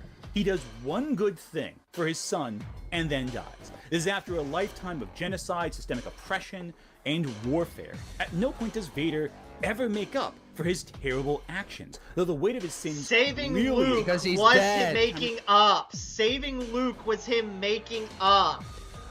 You Exactly. dumb shit. Yeah, bro. And he not died. only that, in the Truce of Bakura, he begs Leia for forgiveness. Oh, damn. Yeah, he shows up to Leia as a Force ghost and he asks her to forgive him for what he's done. Right. She obviously refuses and tells him to get out of her life, and he actually goes, "All right, fine, all right, okay, I get it. I will leave you alone," and he does. Okay, fine, jeez. The Jedi comes around. He does one good thing for his son. And that's it. That's all he has to do, apparently, to be redeemed. No, that's not all he has to do. He dies after that. Like, what else can he do? Right. Bro. In the eyes of the... And he brought balance to the Force. He also did a lot is of that good not things, like... enough? He also did a lot of good things, like, until he was, whatever, 20 years old or whatnot. Like, he wasn't just evil his entire life. He fell to evil. Yeah. Also, here's one thing I'll actually give Ant points for. He actually played the special editions instead of the original. I'll give Ant points for that at least. Anyway. Backseat or the special editions, fanboy. Yeah, the special editions are objectively the superior cuts. For Empire I agree. Strikes Back, sure. No, for all of them. Fuck you. Anyway. Jedi rocks. Oh my god. It's a good I like song. Jedi rocks. I do like it in Battlefront 2 when you're running around the little Tatooine town. Anyway. But this, however, is not enough to make the world of Star Wars forgive him. He never tries to be forgiven. He is evil. He's dead. Evil from day one. No, he's not. Oh, what the? That dude just tried to kill him. So Bulma tries to kill him. And keep in mind, throughout that entire pod race, Anakin doesn't do anything to the other racers. It's all them trying to get to him. He's just trying to race to the end. Yep. I need a fucking Bulma beer. literally I'll be flames back. dude. Oh, And the jeez. expanded universe doubles down and says that Anakin never cheated during a race. He never cheated once. Oh, Sebulba. Sebulba's not even dead! Sebulba doesn't even die from that! They even showed in the movie that he survives! Ant is a freaking liar.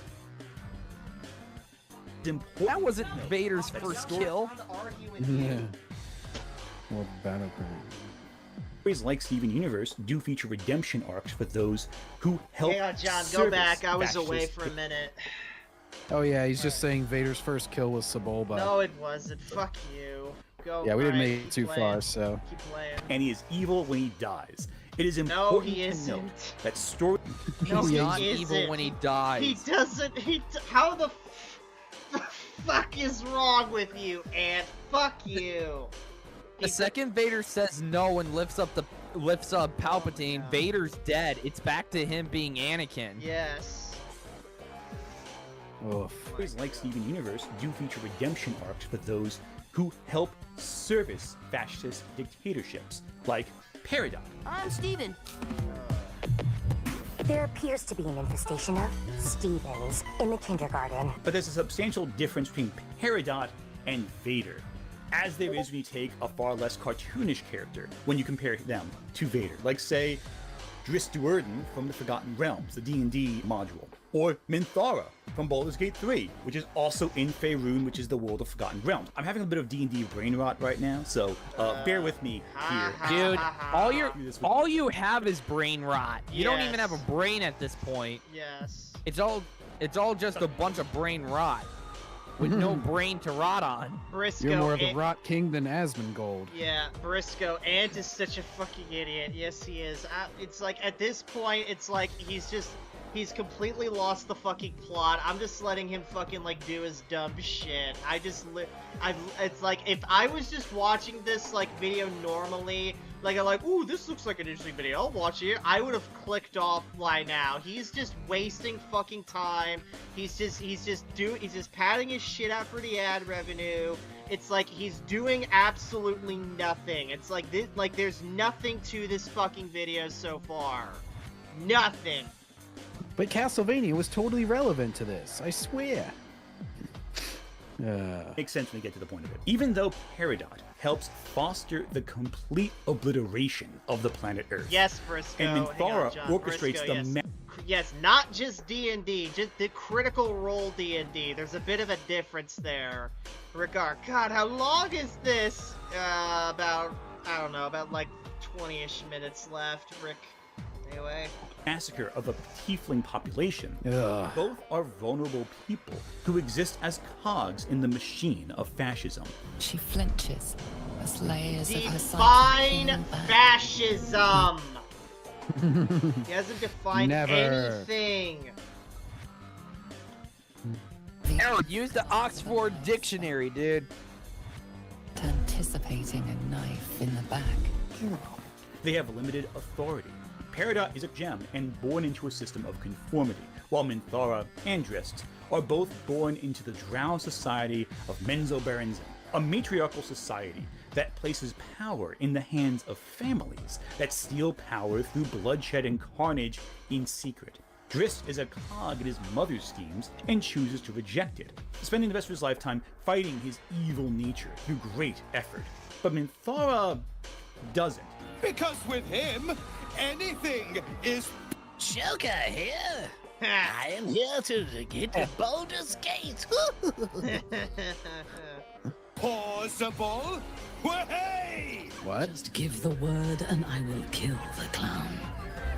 We would be praised as heroes. Much like Vader, Minthara is redeemed. If you choose to redeem her in the game, which is your option, you can just kill her, but I would rather have her, but she works through it. And while her nature doesn't change... Have her what, Ant? Fucking... Are you objectifying the woman? How dare you, sir? Apparently he is. Apparently. Like, don't tell my wife about this video. Uh-oh. You mean his wife that totally exists and he's totally gonna have a son with? Yeah.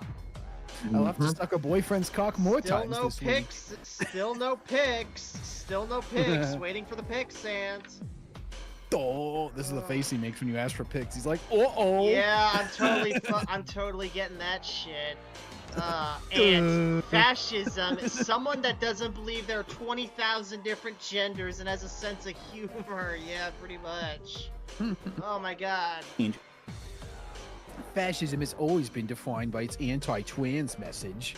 Yeah. She does work to help undo the damage she helped cause. Actively. The absolute... What do you call throwing Palpatine down a pit and electrifying yourself to death? I'm pretty sure that's helping stop the thing you caused. Right. Oh, and believes in freedom. They do not have followers. Yeah. They only have victims, and they reward devotion with death. It is only because of you that I did not meet the same fate, lost to madness and blood. The problem is, Drizzt challenges his society's morality. Peridot and Minthara help deconstruct the damage they helped cause. Their ideology is constantly challenged by the heroes over a period of time, and there is give and take. I am a paragon of virtue. I volunteer at a local orphanage and rehabilitate wounded owlbear cubs. All so that the children and cubs alike can be molded to my purpose, raised in my image, and made willing to die in my name. But Man, none of the women have tits in that game. Oh, either. bloody Anyway. hell. It's a clip from the Kenobi show. Yeah. Oh, no. I do agree I'd that rather- this version of Vader sucks, and so... You guys would agree with you on there, Raina.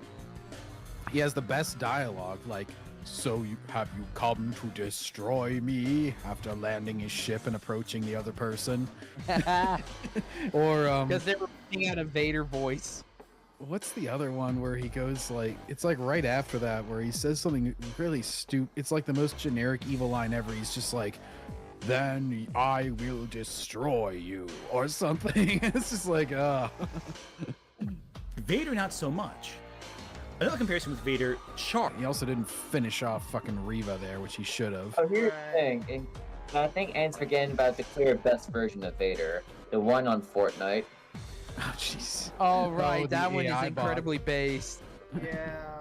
Mobile Suit Gundam, who is another representative of a fascist group, in this case, the Zeon Republic. Hey, wait a There's no clear bad guy in Gundam. Wait a Another second. comparison with Vader, Char, from Mobile hang Suit on. Gundam, who is There. Look, guys. Ant appears in Gundam. Jeez. I hope I'm not the bad guy here. That fucking knows. Holy another shit. representative of a fascist group, in this case, the Zeon Republic. Now, Char is an honorable figure who flips between hero and villain depending on what story you're talking about. I've never betrayed anyone in my entire life. Is that Char? He's presented as honorable, and he's disturbed by the horrors of war even as he participates in them, which esteems him to the audience. He's not someone who's lost his humanity to fascism, he still is a person, but he's fighting on the wrong side of the war, as we see it. A hero, not in the right stage of the game. Again, depending on what point of Gundam we're talking about, I know it's a long series. It's easier to digest someone we can sympathize with than not. We start to like Char, and he's a face we can put I couldn't not put in the Char car commercial.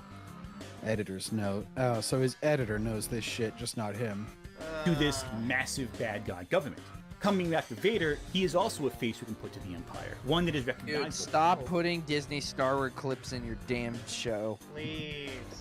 Be careful not to choke on your aspirations, director. Christ, he had better dialogue in the Empire comics when he was choking a guy. Right. There is tragedy there. But Anakin started life as a Jedi. Oh, Christ. Who succumbed to darkness. Oh, jeez, the prophecy Both of episodes. them were raised in these systems. Because Anakin... Quick note to check out Phony Filoni Fridays on the Backseat channel. Yeah!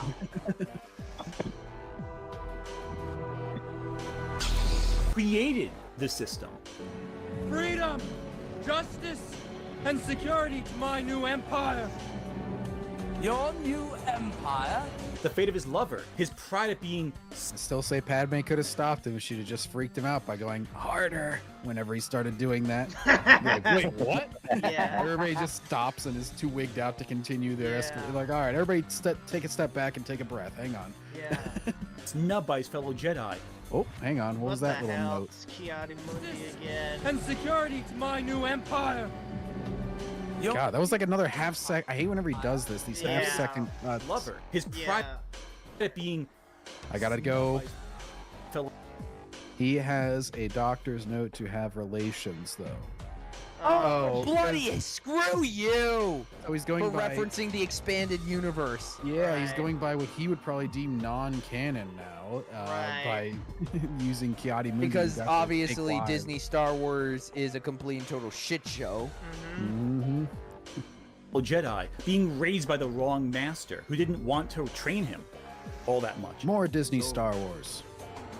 Your need for victory, Anakin, it blinds you. All of it feeds into Anakin's... Oh my god, that's the most obvious...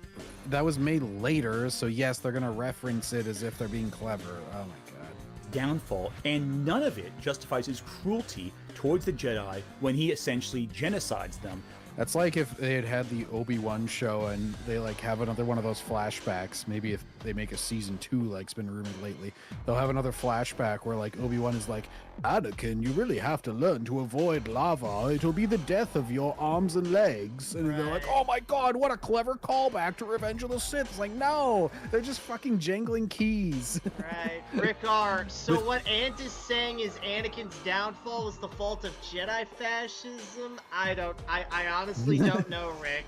He hasn't... Well, don't you know? The Jedi are evil because they kidnap children, Backseater. Yeah, I guess. I'm just already fucking done with this fucking video. It's like he's not saying anything of value. As usual, he's on his tangent for at least 9/10 of the video, and then he'll get back to the subject at hand at some point. Right. Order 66. Now, that is not to say Vader is pure evil, because he's not. Obviously. Yes, give honor to him. Again, like with Char. Vader doesn't really have honor.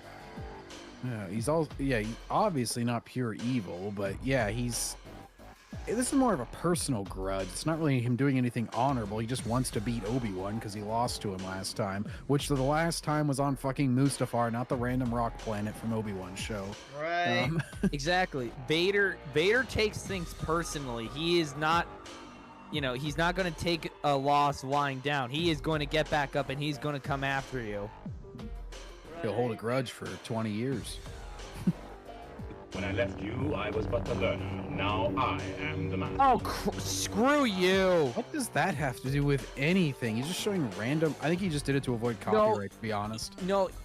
He's trying to do very similar to the Obi-Wan has PTSD video someone made, where it's Alec Guinness is Obi-Wan talking about how he remembers Anakin, and it's interspliced with clips from the prequels. So it's trying to do the same thing here. When I left you, I was but the learner, and it shows Kenobi beating him on the rock planet, and now I'm now the master, and it shows him slaughtering the rebels, and I'm like, no. Honestly, a better clip you could have shown is Anakin losing on Mustafar, and then him being the master by showing him kicking a bunch of Wookiee ass in The Force Unleashed. And that separates Vader's brand of evil from the outright fascism that we see from Palpatine or the amorphous, nameless... No, they're actually similarly evil. Like, they're both Sith. One's the learner, one's the master. Vader just doesn't go full evil because he ends up having a personal connection kind of pull him back at the last minute. It doesn't have to do with how fascist they are. I mean, hell, Anakin does indeed believe in like what Palpatine proposes because of that one scene from Attack of the Clones where he and Padme discuss their political views. Where he's like, somebody should force people to listen and to discuss their differences. Stormtroopers, or the cruelty of Imperial officers. You may fire when ready. What? You're far too trusting. Nani? When it came out, several fans, most notably Star Wars Theory, insisted that the scene where the Imperial officers... Oh, screw you. It is a really forced scene. No pun intended. Yeah, he also, just had to get that jab in at Theory there. It's like, and Theory's a dumbass. What's your fucking point? You're not proving No, we don't like Theory. We've denounced Theory more than enough times.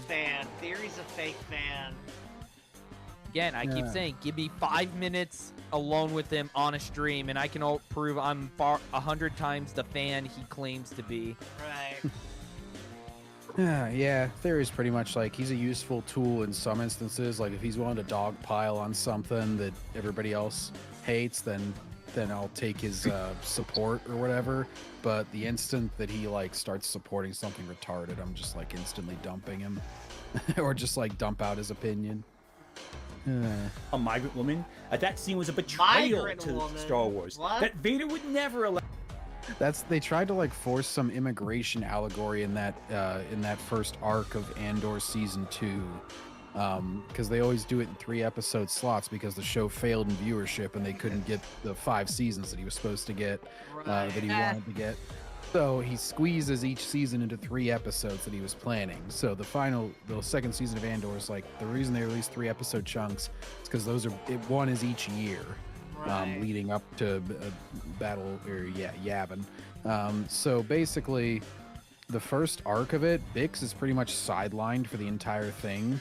I yo-ho-ho this show, so and got a bunch of haters in the chat, which I was happy to argue with while the show was going on. Human help, yeah, that fucking idiot. But yeah, so the whole first part of the arc, it's like about them trying to get papers because they're on some farming planet, like Bix and her whole crew, and then Andor randomly, he randomly comes in like the last part of the last episode with a fucking spaceship and gets them off the planet anyway, so none of it mattered. But yeah, they're all like, oh geez, the officers are gonna come and check our papers, they're gonna check our citizenship, and it's like, oh, they're so anti-immigrant. It's like, no, it's literally against illegal immigrants, which is like the legit thing to be against. Like they were there illegally. Like, I hate to tell you this. Allow this thing to happen because he has too much honor for that. He would never allow needless cruelty like that to happen. The biggest retort to this was that Vader... Okay, a couple of things wrong with that. First of all, Vader was not in charge of the Death Star and was actually placed under Tarkin's power. As Leia said, holding Vader's leash. That implies what sort of command structure they had, obviously. And even whenever Vader's like choking the dude, Tarkin's like, release him. Enough of this. And Vader obeys and says, as you wish. Like, he very clearly has authority over Vader and makes the decisions. I'm not saying that Vader would not question certain aspects. I mean, in one of the Darth Vader comics from the expanded universe, when he learns about the Empire losing a thing of slaves because they were going to send a bunch of women and children off as slaves, he actually goes up to Palpatine to talk about it because, you know, his own history with slavery. Because this is a Vader that's still very new to being Darth Vader. And Palpatine basically just reassures him about everything. Well, and look, Vader you killed a bunch of sand people, women, and children, so I don't want to hear about it, Vader. Right, Anyway. hang on, let me catch up on chat. Rickar says, Palpatine always wanted to rule as a young man when Plagueis found him. That is correct. Anyway, next. As an individual, would he either be unaware of what was happening throughout the entire Empire, or just not even have no real control over the situation? And this established the... Or maybe because Vader just doesn't give a crap by that point. He's far too busy trying to hunt down the rebels. Right. Yeah, he's more obsessed with, like, hunting Jedi, hunting rebels, whatever. More so rebels, because in the original canon, like, 500 Jedi didn't survive Order 66. By and large, as separate from the evils of fascism, the banal cruelty. Hey, look, it's Darth Helmet. The Empire as a system. Whatever fascistic thing the Empire did, that didn't reflect on Vader's individual actions. He was separate from that to the fandom, and thus it's easier for fans to see... No, it's because Vader was groomed into becoming Darth Vader. Right. He was manipulated by Palpatine. Right. That's why people separate Vader from the Empire. How the fuck is Ant getting this much shit wrong? Like, my god. And this again, is just basic shit. Like, that's the reason I was bringing up movie quotes to disprove them. Because it's like, dude, you don't even need to read further into this. This is literally in Star Wars, the movie. Right.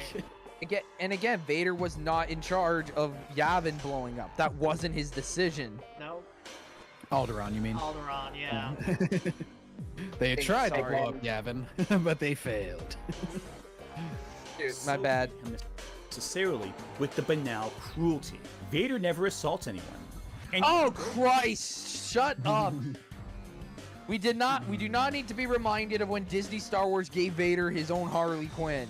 Well, there you go, Brandon. You just got reminded. Was that Dr. Afra? No, that was some other chick who wanted to have sex with him. Damn. She's like, hey, I heard you got some robotic parts down there. He's like, I can't get off anymore. Bye. Yeah. I think it was the Chuck Wendick book that Chuck Wendick comic, yeah. Vader's really just in despair because he burnt off his dick and balls. He's just like, oh, I used to have Padme, now I can't get any. You have any idea what that's like?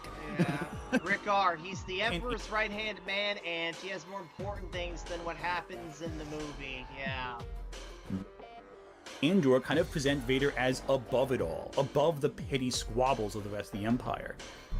You were not summoned here to grovel, Director Krennic. No.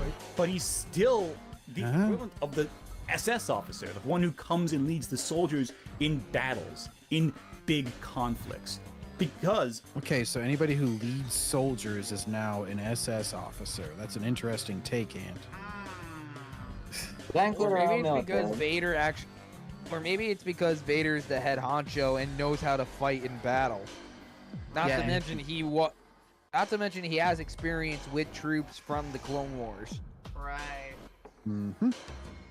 Vader is undeniably a fascist. You are... No, very deniably. What the fuck? You just assign like random generic shit to fascism, dude. It's so weird.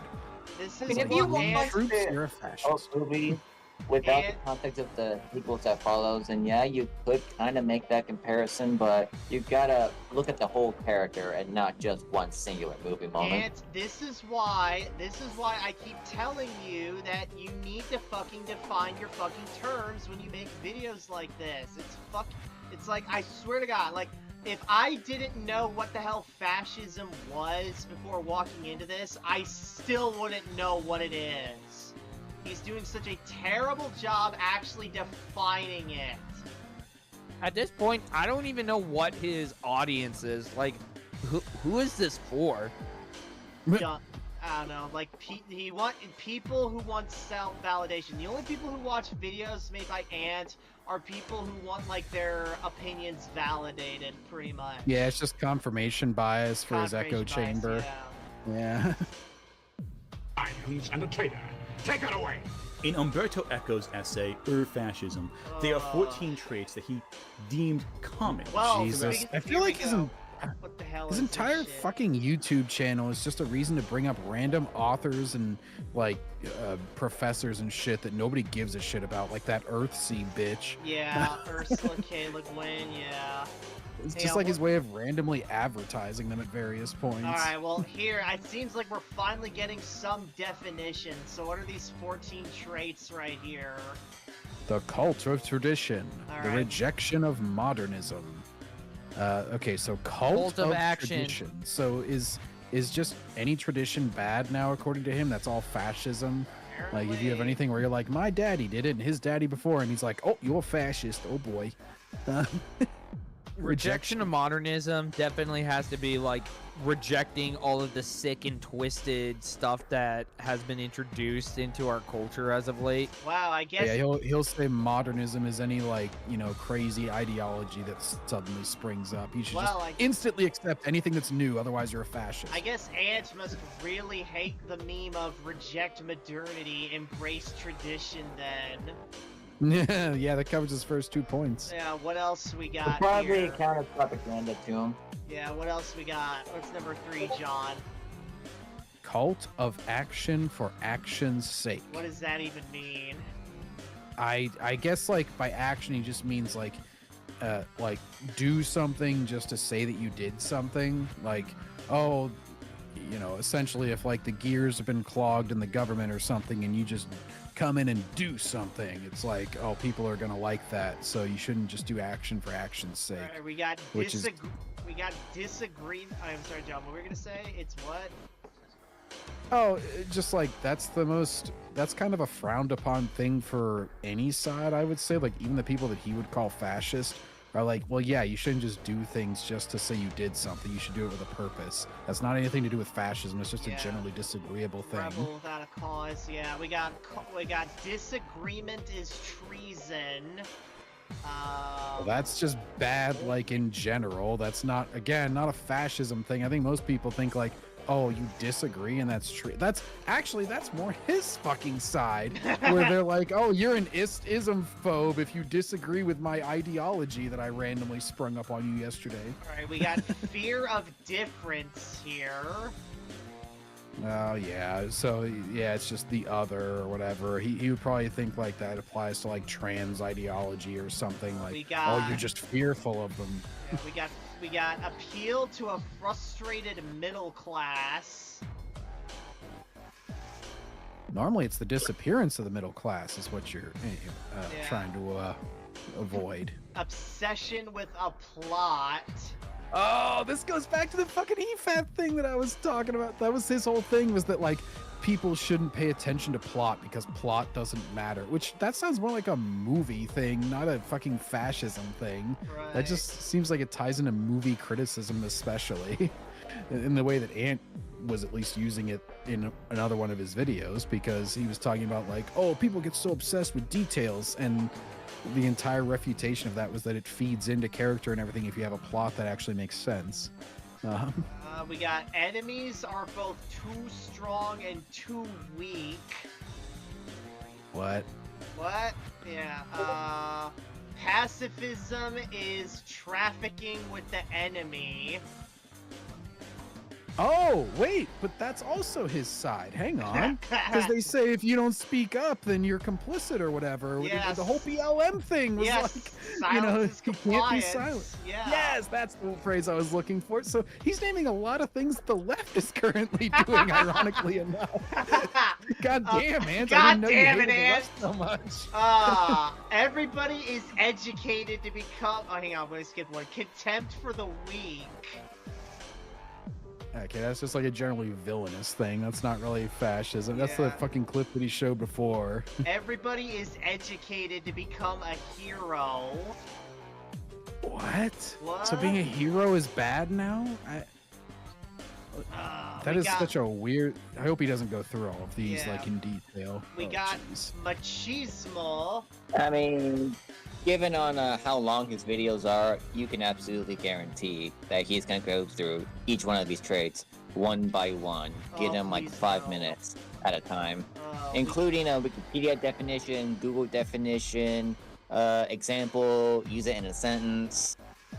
I don't know why machismo's on there. You should generally have a little bit of machismo anyway. You know, strong men. We got what else? Selective populism. I don't even know what the fuck that is. Yeah. And I think that means not liking immigrants. I don't know. We got and lastly, newspeak, and I don't even know what the fuck that is. Propaganda, maybe? I don't know. I'm not sure if he means like if he's blending like news and speak or just like new speak. Newspeak. Because I've heard that term before. Newspeak. I don't know. Alrighty. So this means nothing. I'm sorry, Ant, but this means nothing. What else? All right, Pretty let me much. catch him on chat. Ricard, the straw man in Ant's head. What? Yeah. Dennis Zaynchik, how you doing, you beautiful son of a bitch? Says, wait, what? Newspeak is a trait of fascism now? I thought it applied to any kind of totalitarianism, lol. Dennis says, everybody is educated to be a hero? Well, this just proves that the modern left despises heroism. Yeah. Dennis Zaynchik, Newspeak is Orwell in 1984. Oh, okay. What is it specifically? What is it in that book, Dennis? So... yeah, pretty much 4 and 9 absolutely appeal to the and really 5 as well, as far as ideology goes. Yeah. They definitely appeal to his side more than anybody else's. Yeah. And she's a fascist ideology. And the Empire hits, well, just about all of them. Really? The appeal to the middle class, with the whole fear of the Jedi taking over, the authority that's trying to rule from the shadows. The fear of difference being explored heavily in Andor. I mean, other than Grand Admiral... Well, I mean, the Sith rule from the shadows, sure, but the way that they control things is not secretive or in the shadows at all. Like, they very clearly rule with the military, like it's the stormtroopers that give them their real power. Right.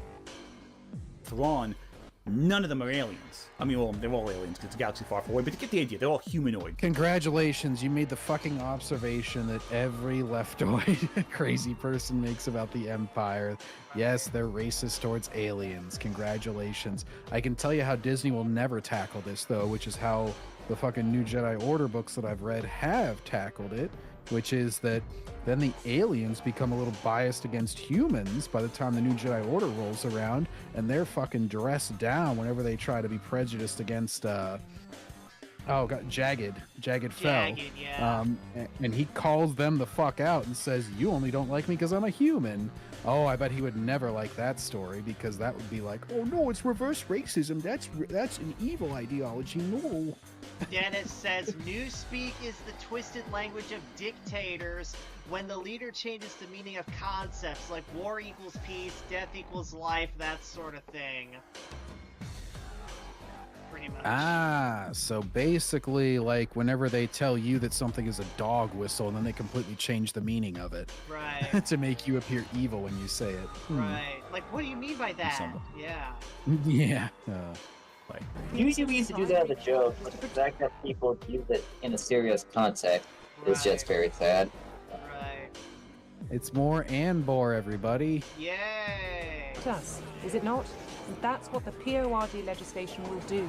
How much protection is enough? Vader participates in the cult of tradition that Echo discusses, as well as the rejection of modernism, the cult of action for action's sake, and the idea that disagreement is treason, so on and so forth. No, that's not disagreeing. He's not even disagreeing with the fucking ideology of the Empire. He thinks that technology is more powerful than the Force, and Vader disagrees. But that's not really what you're talking about. Also, you're talking about... No, go on, John. Just like, he's talking about the Empire in general, how they're fascists, and it's like, that's completely separate to what Vader is disagreeing with here. He's not disagreeing with an Empire policy, this guy. Yeah, and how the fuck is like Vader like disagreeing with modernism and like not appealing to tradition? Like, the tradition would have been the fucking continuing to use the Republic. Palpatine reforming it into the Empire would be the opposite of that. It was like, what the hell? What are you smoking?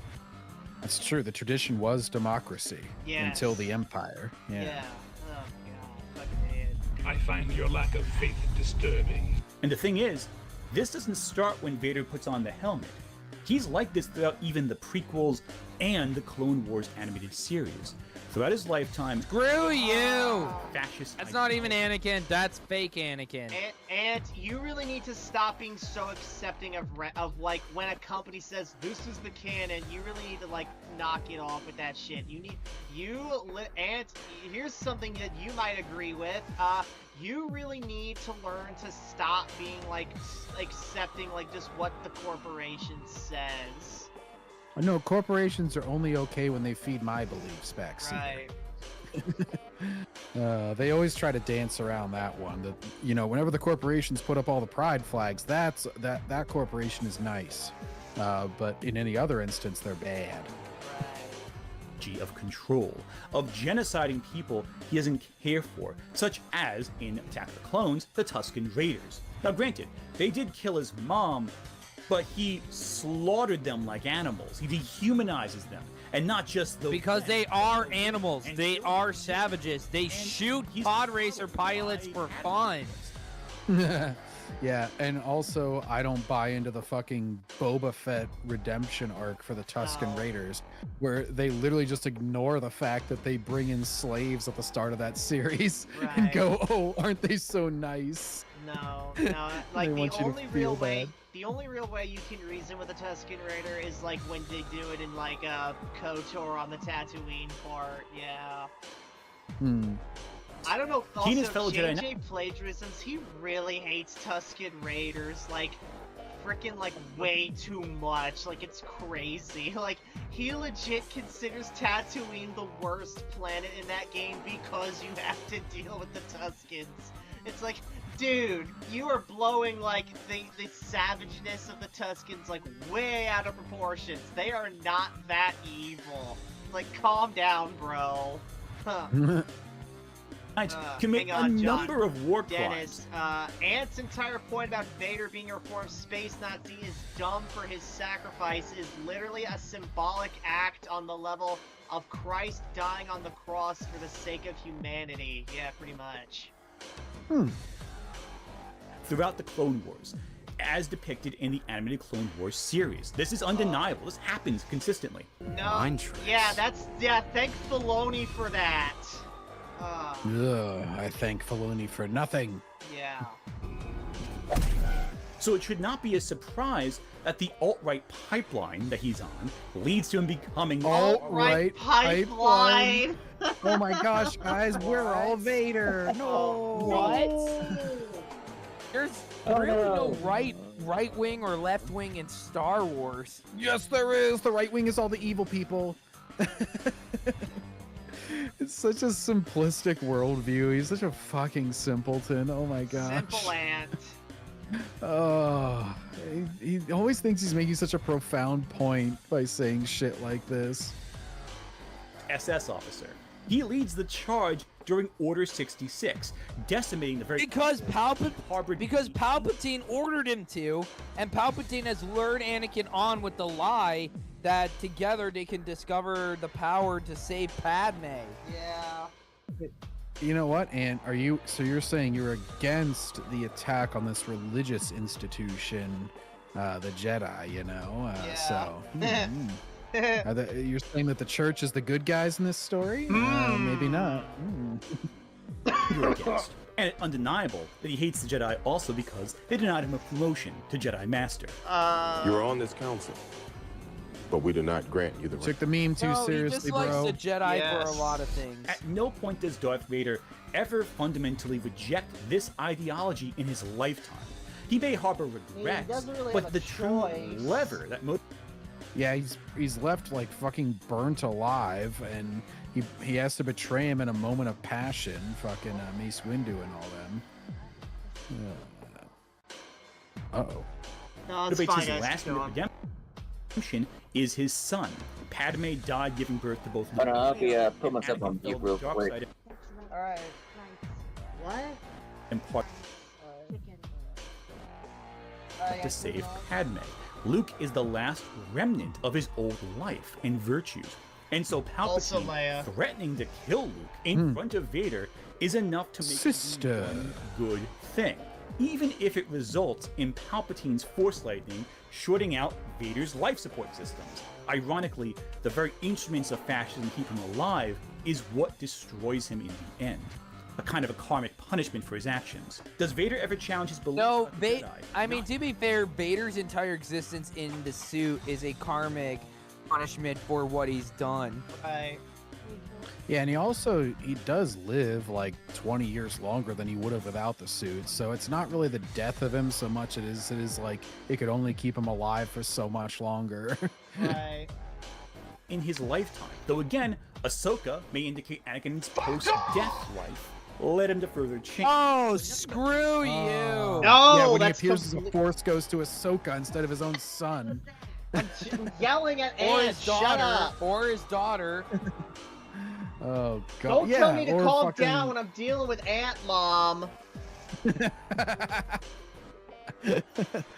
I don't, Mom. I can't focus on you and the show at the same time. Shut up. Keep going, guys. Redemption itself, in Return of the Jedi, felt like it addresses the core reasons why he became Vader.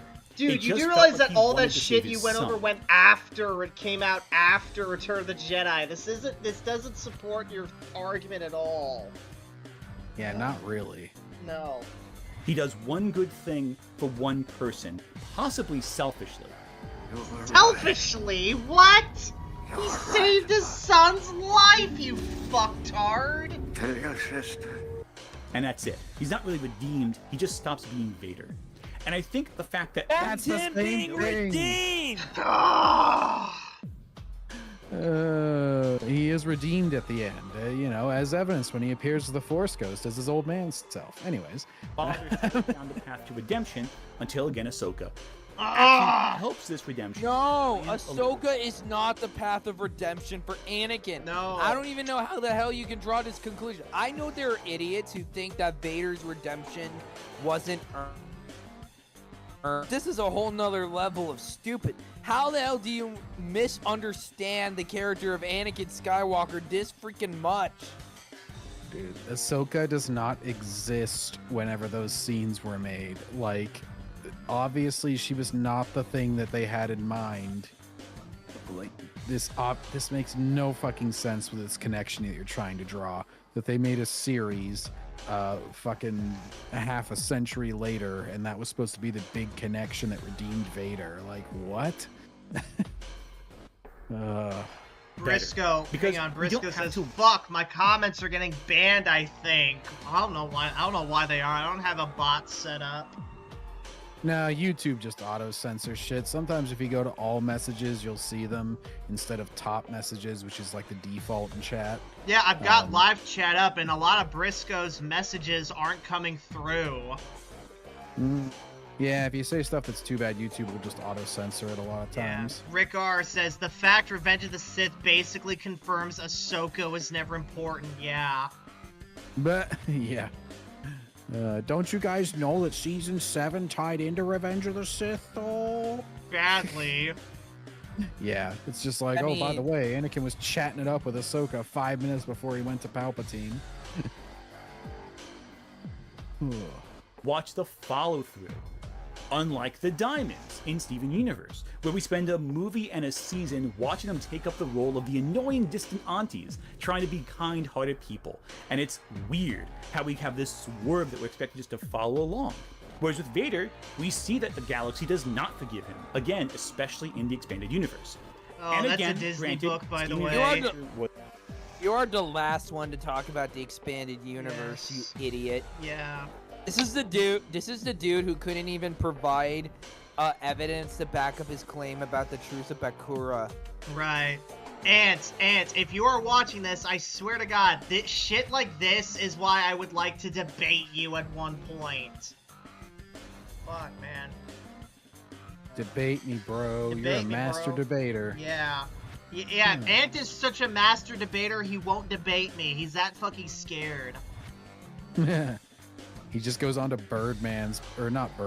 Organized Chaos's fucking podcast and gets his beliefs reaffirmed. Ant is like, it's like, if Ant is so fucking great, it's like he keeps using this stupid ass excuse like he doesn't want to debate me. It's like, oh, I'll send all my fans your way, and you'll basically like get torn apart by them. Ant, you are not the kind of motherfucker who encourages cyberbullying. Get the fuck out of here. He's done live watch-alongs of your shit. Like, wouldn't that have sent his fans after you if that was going to happen? Apparently not. And also, and not only that, but he keeps saying it's like, I don't want to be too hard on you and whatnot. It's like, dude, if you think you're gonna win, you take that fucking challenge. You don't pass up an easy W by that if you're that fucking confident in your skills. Just come on, bro. Just debate me. It's obvious that he wants to just throw fists with people, but he doesn't want them to fight back. Like when he swung after the shoot, I'm forgetting, Star Triggered, the Star Triggered Twitter account. And he got so much clapback from us. Like, it was me, it was you, Backseater, it was OG Star Wars. We were tearing him to shreds, and he couldn't handle it. No, disagreed with me. I can't fight her. I'll be sexist and mansplaining. Oh no. Yeah, Rick R. This is the guy who says the Acolyte is good. Yes, he did. Briscoe. Oh yeah, we covered that video recently. Yep. Briscoe. Of course, I wish I was there. Well, Brandon, I already sent you the video. You can cover it on your show. Right. Briscoe, Ant should be gifted a Shoryuken to the Ween. Shoryuken. I'll just deliver him an electric wind god fist. There you go. I would force choke him. Hadouken. It was an abrupt ending, and the last season of Steven Universe was shortened because of the controversy. Because it was Is that a gay kiss? Is that a lesbian kiss right there? Yes, it is. Who knows? Yes, Just it is. Burn it all down! Huh. Burn it all down! looks like a fucking yin yang symbol with how bad the animation is. I can't even tell if these are people right now. On that wedding episode, Hello, I'm back. And I think in the Middle Eastern dub for Steven Universe, I think one of those characters is given a man voice. Yeah. So the wedding between them is a straight one. Right. Oh, it's kind of like how Okay, Final so someone Fantasy had common sense.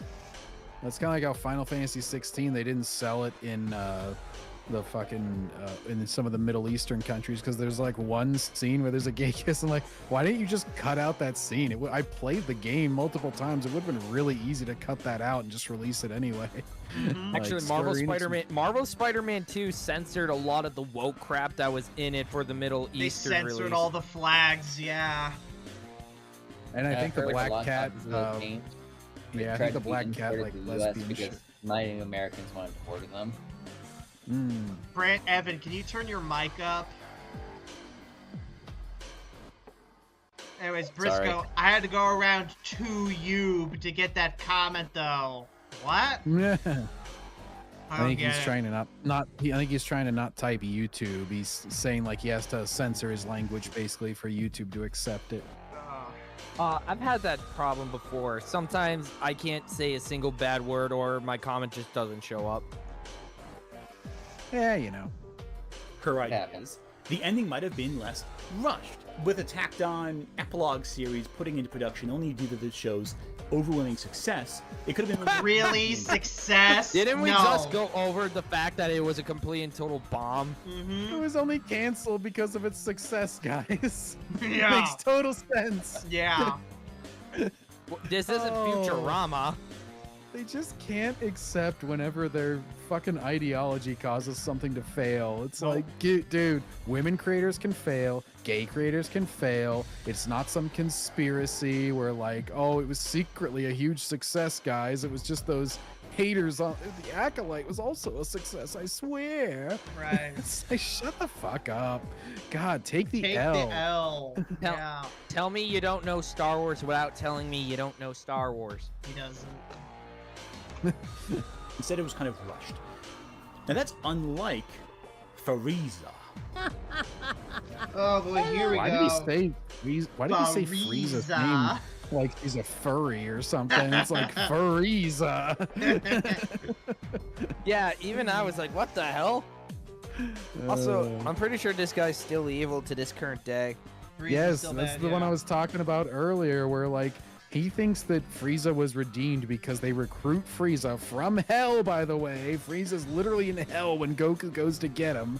And he's like, hey, fight with me and we'll revive you because come on, we're in Brandon, a tournament. keep up. We're in a tournament where if our universe loses the tournament, and we need 10 fighters for it, and we can't be having Yamcha or some shit on our side because otherwise we're really screwed. So we're gonna go ahead and get Frieza because we're desperate, because the god of all gods can literally vaporize the universe with a wave of his hand and a thought. So yeah, we're gonna pull out all the stops, and yeah, we're gonna have some evil guy that we've killed before come back to life a little bit because we need him right now. It's not a redemption. It's just we're desperate and we need as much firepower as we can get. Yeah, Rick Arce. Oh, here we go. Yep, here we go. Monkeys! Frieza in Dragon Ball Z has no redemption arc at all. Okay. He's not supposed No intention of allowing even a single Saiyan to live. Nor was he written with the intention of one. Frieza in Dragon Ball Super, however, kinda does? No, he doesn't. Sort. No. Thanks, Father. How rude of me. My fist slipped right into your chest. Yeah, I hate when that happens. Now, the idea of redemption arcs in Dragon Ball isn't too alien. Just about every character who teams up with Goku started as either a rival or a villain for Goku to beat. This was pretty normal when they were just martial arts rivals or bandits, like say Krillin, Tien, Yamcha. But when you got to Piccolo, the Demon King, who Goku fights twice, that's a little different, right? Now again, in Z, Piccolo is redeemed organically by raising Gohan. It's the green! Let that child alone. His arc is very subtle and very well done. And indeed, by the time we get to the Namek Saga, people celebrate Piccolo showing back up. He's no longer this monster who is going to conquer the world. Okay, Oh, but and that's Go Go ahead. But that's because they write him with the intention of having a redemption arc, not Frieza. Yeah, I don't even know where he's going with this, but also he is like reincarnated. Like they say, it's a little weird with Piccolo because like Goku goes through fucking Piccolo's chest and he blows up, but he also spits out an egg that he says is like his reincarnation. And even Piccolo Jr.'s like says, oh, yeah, I'm the reincarnation of him. But also he seems to really change whenever he comes back. So it does seem like it's somewhat of a separate person. It's a little bit ambiguous as far as like how much of the same person he actually is from. And also, most American fans like got into Dragon Ball with Z just because of the dubbing situation where they brought Z. Z was like the first successful dub. They tried the original a couple times and it just kept failing. So to a lot of people, like if you start off with Z, then yeah, Goku says that they're enemies or whatever at the start when they're but they immediately team up to fight Raditz. So as far as any fans getting into the story at that point, they don't know that like Piccolo did anything bad. They just say, oh, you used to be bad. Like, right. Even though Krillin was killed thanks to Piccolo's armies back in Dragon Ball. But as it goes on, it's a little easier to stomach these guys coming back and becoming good guys because the Dragon Balls can bring anyone back. Death is a rotating door.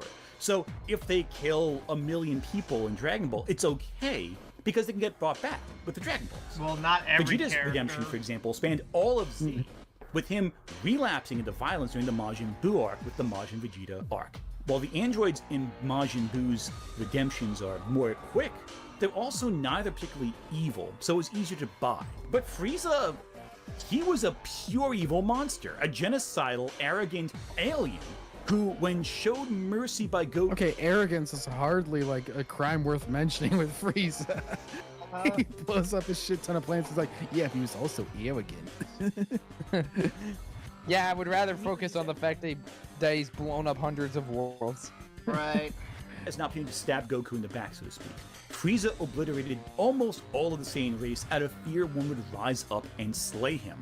Ironically, setting up a series of events that would lead to a Saiyan rising up and killing him. Kind of a Greek tragedy thing going on there. In fact, not only did they kill him, but they killed him multiple times. Why are you talking about this? You're talking about the redemption of space fascists. What are you talking about? I don't fucking know. The message was sent just enough. It's telling that in Dragon Ball, in the non-canon movie Fusion Reborn, Frieza fights alongside a certain Aryan leader, we'll say. Hitler is still the bigger threat. Now come Dragon Ball Super. Yes! Look, Hitler's evil, but if you're gonna ask me which one would you rather show up back to Earth, John, Frieza or Hitler, I'm gonna choose Hitler every time because he's not super powered. He can't blow up the planet. Like, what the fuck? He's the bigger threat, obviously. I mean, hell, that's like asking who would you rather see back, the Red Skull or Hitler? Hitler wins because the Red Skull is clearly seen to be more dangerous. Hitler himself fears him. Any Dragon Ball villain past, I guess when Yamcha was briefly like adversarial in their initial encounter. Anybody past that, even fucking Emperor Pilaf, I'll take Hitler over him. Pilaf still managed to get the Dragon Balls. Right. Things change. Frieza is reborn, and he gets revenge on the Saiyans again, which establishes him. No, he gets his ass kicked and sent to hell again in that movie. What do you talk? Did you watch? Of course not. You haven't read One Piece. You haven't watched any of these Dragon Ball things. You're just fucking babbling. One of Goku. I guarantee you, he hasn't read the expanded universe either. Oh, definitely not. That's not canon. Why would he bother read that? I don't even think he's watched the movies. From his defeat and becomes a bigger threat.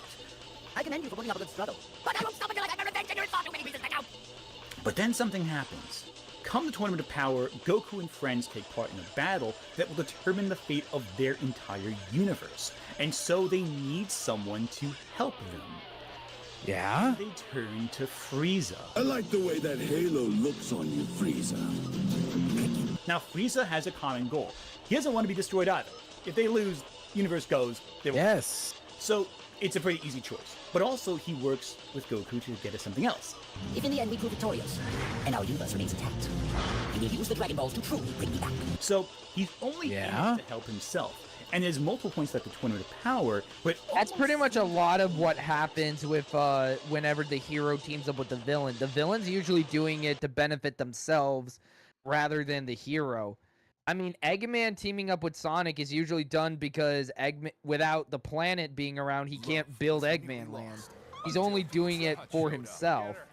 I'm wondering where he's gonna like take the problem with this, because clearly he's bringing it up in the subject of this video, I hope, because he's using this as an example of redeeming the space fascist, but I'm wondering where that's going to happen, because it doesn't really happen. Yeah, I don't even know if Frieza is a fascist. Nah, he's just like a powerful dude who wants to vaporize everybody.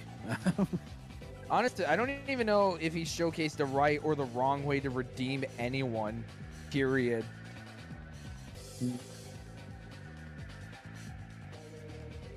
Anywho. But he doesn't.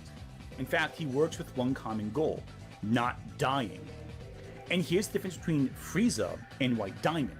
You see, after White Diamond's battle with Steven at the end of Steven Universe, we see White Diamond take a total 180 personality-wise, trying to be this good person, harmless, benign, allowing change to manifest. It feels very sudden, and it's a deep swerve in terms of morality. I've been saying, please. Yeah, Steven Universe sucks. Everybody knows that. Okay, so it's a bad writing decision.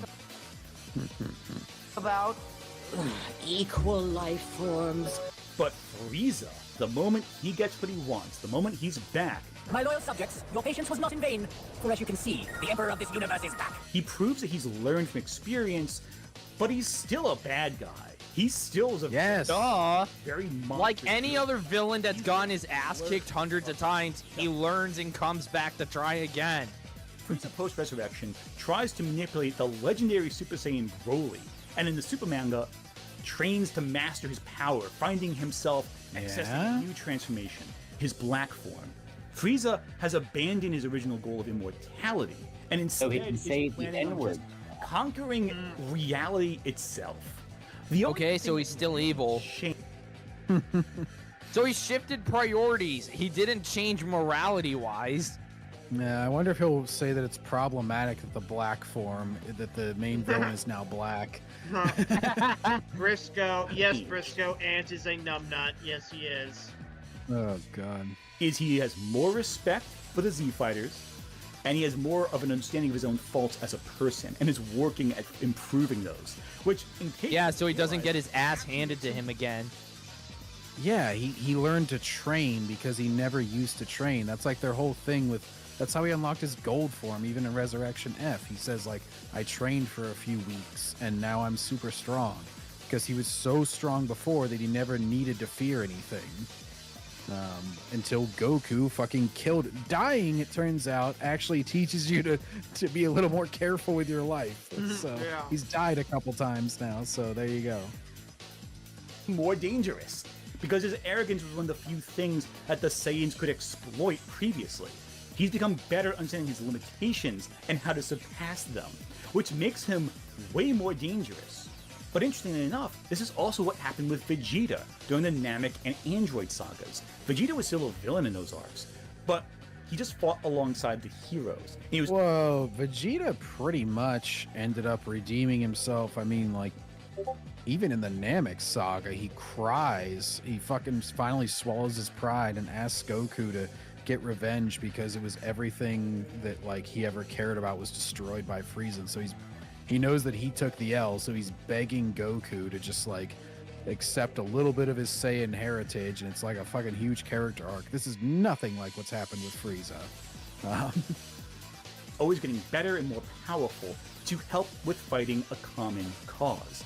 This is far more gradual of a redemption arc, so it can be counted as one. He's not really redeeming his ideology, but he's gradually becoming a better person and moving away from where he previously was. But he's more dangerous, ironically, to the heroes than ever before.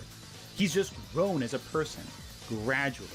And I think that's why audiences were more okay with Frieza's arc, because, well, we're not supposed to forgive him or his actions, because he doesn't feel bad about any of them. He's still a bad guy, he's just... No, what we expect is for him to get his ass kicked again. Right. Like, people are, like, at this point, people are just used to the fact that he's an unforgivable asshole who loves being evil. And it's like, okay, we don't want him to be redeemed. We want him to get his ass kicked. And Vegeta, like, anything past Namek, it was pretty clear that, like, he wasn't evil anymore. He was just, like, not wanting to destroy his image, basically. He was a little bit prideful to, like, say he didn't want to be all gushy and soft. He didn't want to soften up, so he wasn't really willing to admit it. But Frieza is still very clearly evil and, like, only changing as much as he does just so he can better kill everybody. Like, it's not like Vegeta where he starts a family and shit with the good guys. Nope. I think that's because we have an easier time believing a bad person can be a slightly less awful person. I'll keep fighting until the end. Your end is now.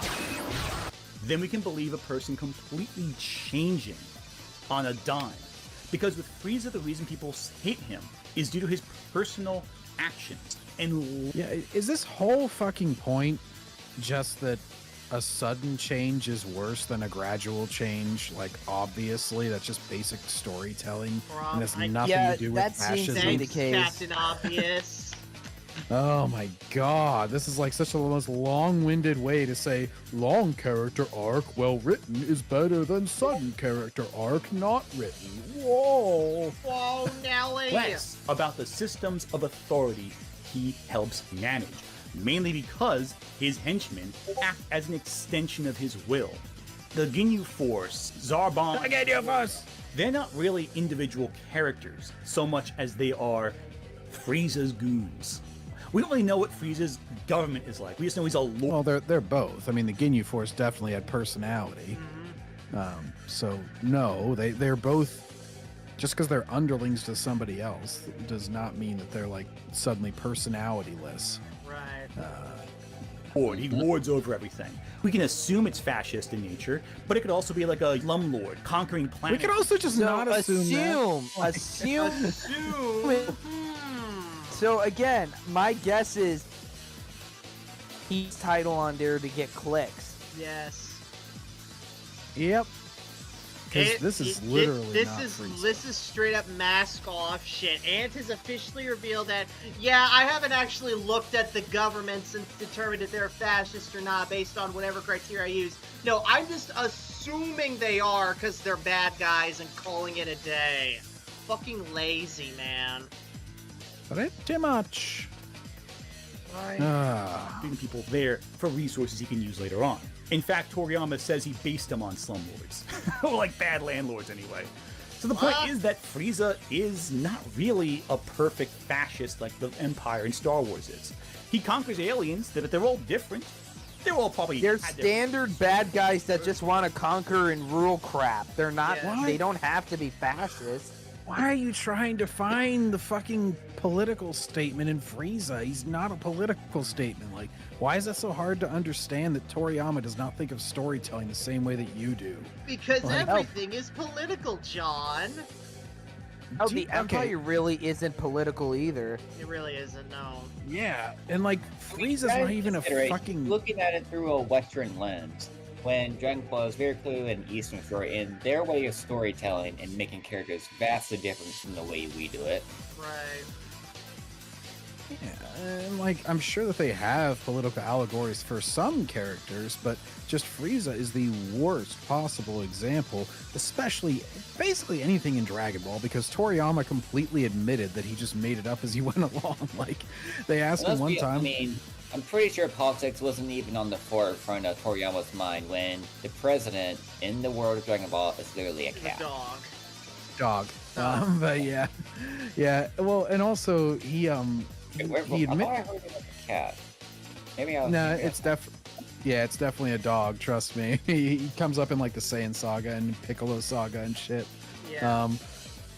But basically, yeah, Toriyama admits that like he didn't think ahead at all with Dragon Ball. Like, people asked him one time, they're like, "Oh, whenever you gave Goku a tail, were you already plotting like the Saiyan saga and stuff?" And he was like, "Well, no, that was just a reference to Son Goku of like the myth."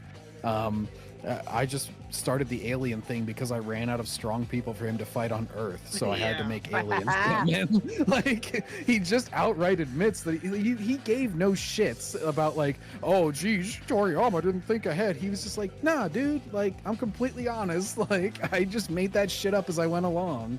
Like I needed a new story, so I made and then he admits to like his fucking editors complaining about animating some enemy, and so he goes, oh, they didn't like androids 19 and 20, so I had to make 17 and 18 then. And then they didn't like them, so I made up Cell. And it's just like, jeez, that should show you that it's not some long-standing political allegory. He was just having fun. And he was making very good, like, life lessons and morals. He kept the characters. He kept Goku as a pillar, and that's why people still change to follow him. But, like, it's not some giant political statement. It never was. It never will be. I'm sorry. Yeah. Hey, that's that. He has a diverse population under him. You can't argue that. Frieza has complete contempt for the weak and treats his forces as pathetic. That's literally every anime villain. This is the lesson for every fucking anime villain, is that like, I'm strong and I'll stand alone, and then the hero says, I am strong because of my friends, and then they fucking fight. That's literally every Saturday morning cartoon crap show there ever is. Like, gee, and I say anime, I should say shonen. That's a very common theme in shonen, is that big strong bad guy tries to stand alone, treats people underneath him badly, and then good guy wins because of friendship power. And I mean, it's much more complicated than that, and obviously like much better written, but like overly simplified, that's it. And it's not anything particular to Frieza. That for anyone and any underling he disrespects are expendable. But the Frieza soldiers are never unified in the same way that, say, the soldiers are... Frieza needs a union. Or the evil empire in Star Wars. They're more like a loose, almost like a barbarian tribe running in to attack in bulk against certain people, raiding and destroying, but not really conquering all that much. Now, I do want to point out that we as an audience also have an easier time believing No, they conquer planets and they sell them off. That's like the whole scheme. Right. That's what... even in the expanded universe, not every stormtrooper agreed with the Empire. In fact, there was like 3 stormtroopers that broke off to go do their own thing for a little bit. I think they were like the Hand of Justice, they called themselves. In some of the EU novels. Oh yeah, them. They broke off because they wanted to dispense justice, which is what they thought the Empire stood for. Right. Good person can become a fascist. More than a fascist can become a good person. Injustice, the video game, for example, exists because... Oh, screw you. Injustice sucks.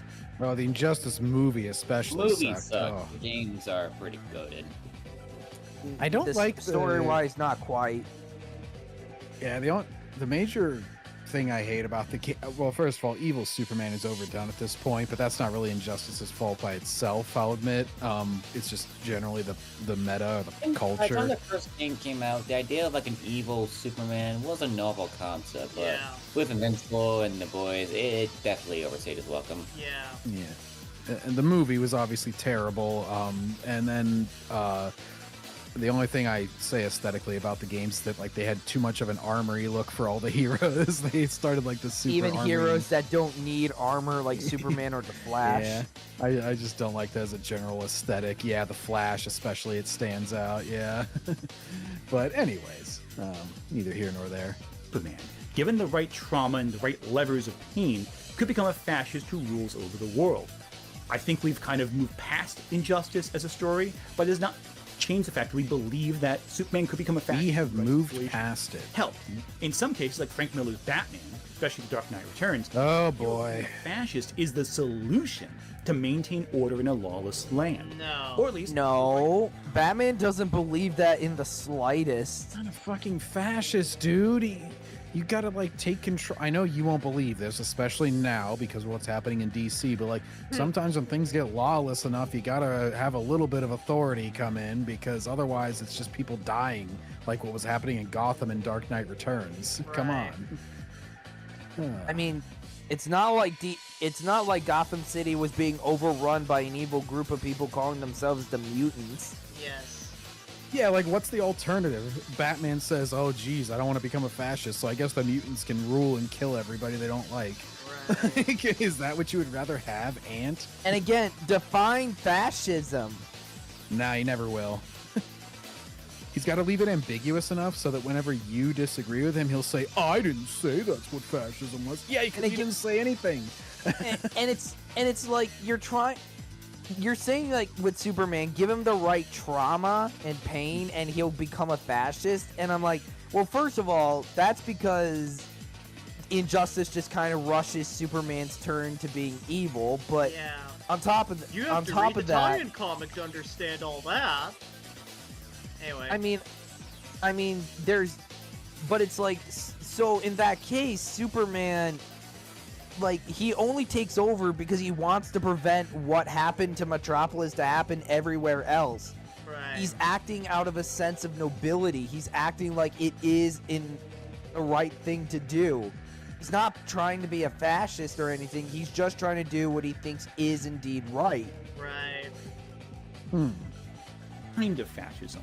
One driven not by nationalism, but rather by the right moral vibes. A well-intentioned fascist who is willing to do the bad things for the best of intentions, which is what happens in Dark Knight Returns when Batman maintains order over Gotham using the same techniques Echo mentioned in his essay.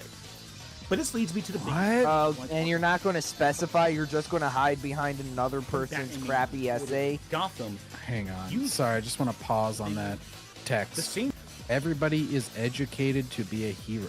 Oh, so if you spread, like, any sort inspiration, of... yeah. You know, you tell people not to do things a certain way, you're a fascist.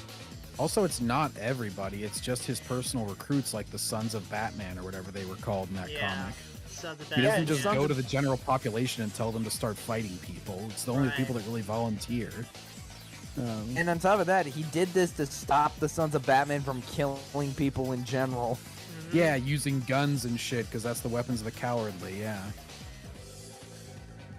Techniques Echo mentioned. He didn't read the comic, just like everything else. But this leads me to the biggest example I want to talk about. Paul Atreides from Dune.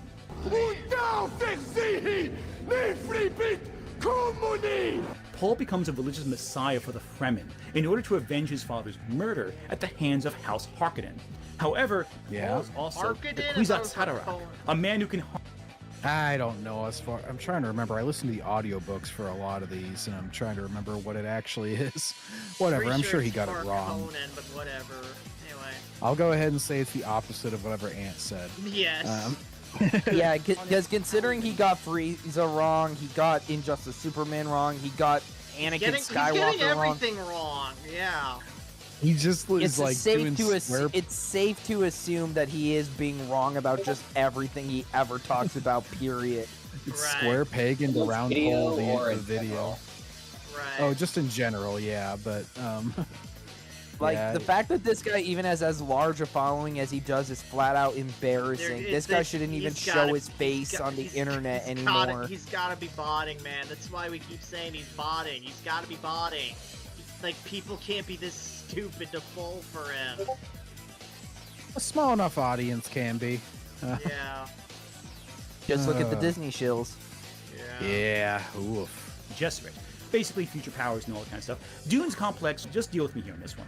He becomes aware the power he needs to regain Arrakis and beat House Harkonnen will lead to a jihad that will lay waste to trillions of lives across the galaxy. But despite knowing the dark path ahead of him, Paul chooses to forge ahead anyway. Yeah, because it's the narrow path. It's the correct path. There's a very narrow... Well, you know, Frank Herbert never got to finish his series, so we'll never know for sure because his stupid son took over. Which, you know, those are more enjoyable as just like general, like fun sci-fi books, but whatever. Point is, Paul and his descendants, they were always trying to put humanity on a very narrow path. I believe they called it like the golden path, where they were seeing thousands of years in the future what humanity would need to survive. essentially. So yeah, he did some shit that was bad temporarily or would result in death temporarily, hoping to guide us to a better future eventually. Yeah. Briscoe, Ant likes a square peg in his round hole. Yes, he does. Ugh. Oh no. He likes pegs in general, I'm sure. I mean, it's not like it's not uncommon for people to make mistakes or to make bad decisions during the course of doing what they do.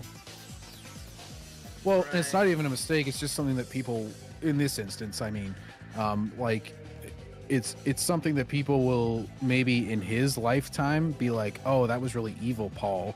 But he's kind of like, nah, I'm looking way into the future, dude, and I need to do this now because this horrible thing will happen 6 generations from now. Like, he has future sight. He can see what's going to happen. Right. Oh, okay, I see. So it's a case of you may not understand now, but you'll come to appreciate it later. Yeah, basically he has like super like force visions, like way into the future. His son or grandson lives to be like 2,000 years old, and like lives over basically like governs the galaxy for like thousands of years. Like it gets to be a really crazy story. Right. I do see a way. There is a narrow way through. Yes. Knowing it will spark fascism, knowing it will spark genocide. Paul even marks in Doom Messiah that he's dwarfed Hitler's crimes by a mile. He is fulfilling his terrible purpose and tries to manipulate it to get the best outcome for himself. Even though he No, it's actually the best outcome for humanity. That's not even true. He's not being selfish. He knows he'll be hated for a lot of this shit. The path he's on will lead to personal ruination as well as the destruction of lives all around him.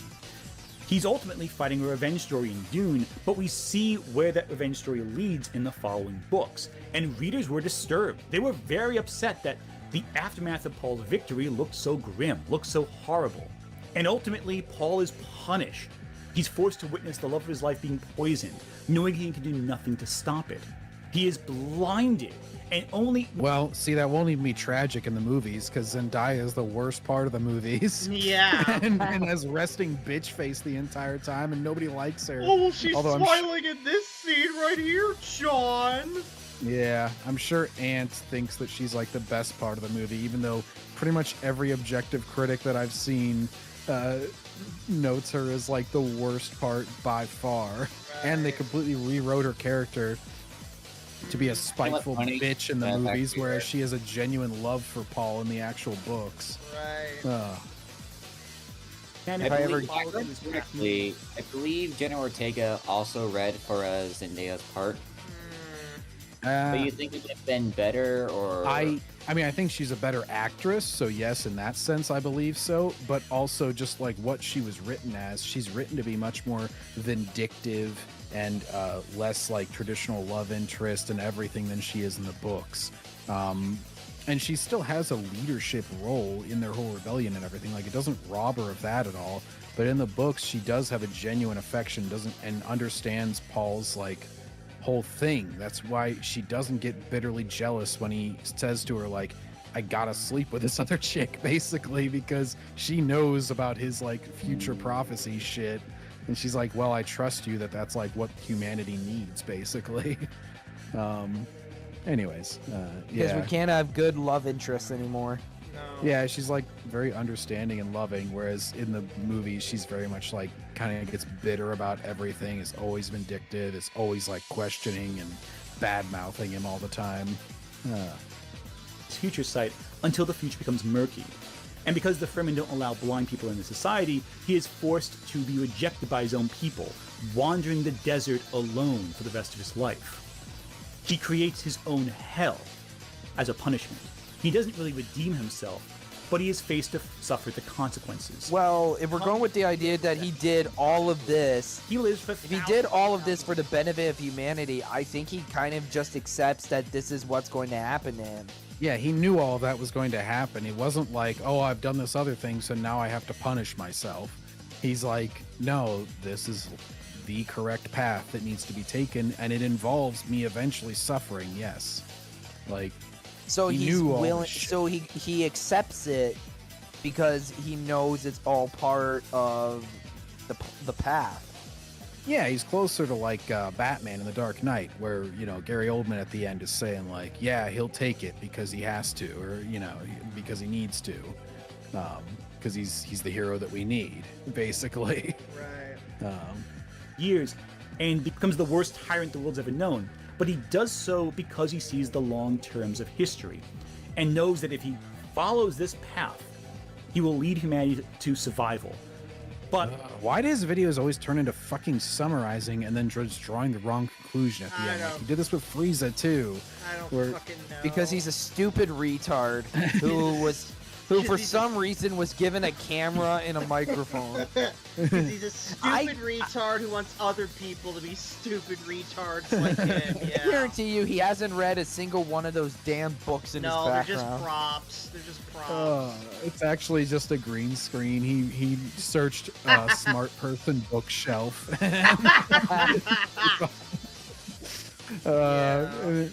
In his next video, he'll pull one off the shelf just to prove me wrong because he's secretly watching all of Backseater's videos. Yeah. He's like, let me just pull this Earthsea off my shelf. See, it's real, by the way, guys. Yeah. Anyway, yeah.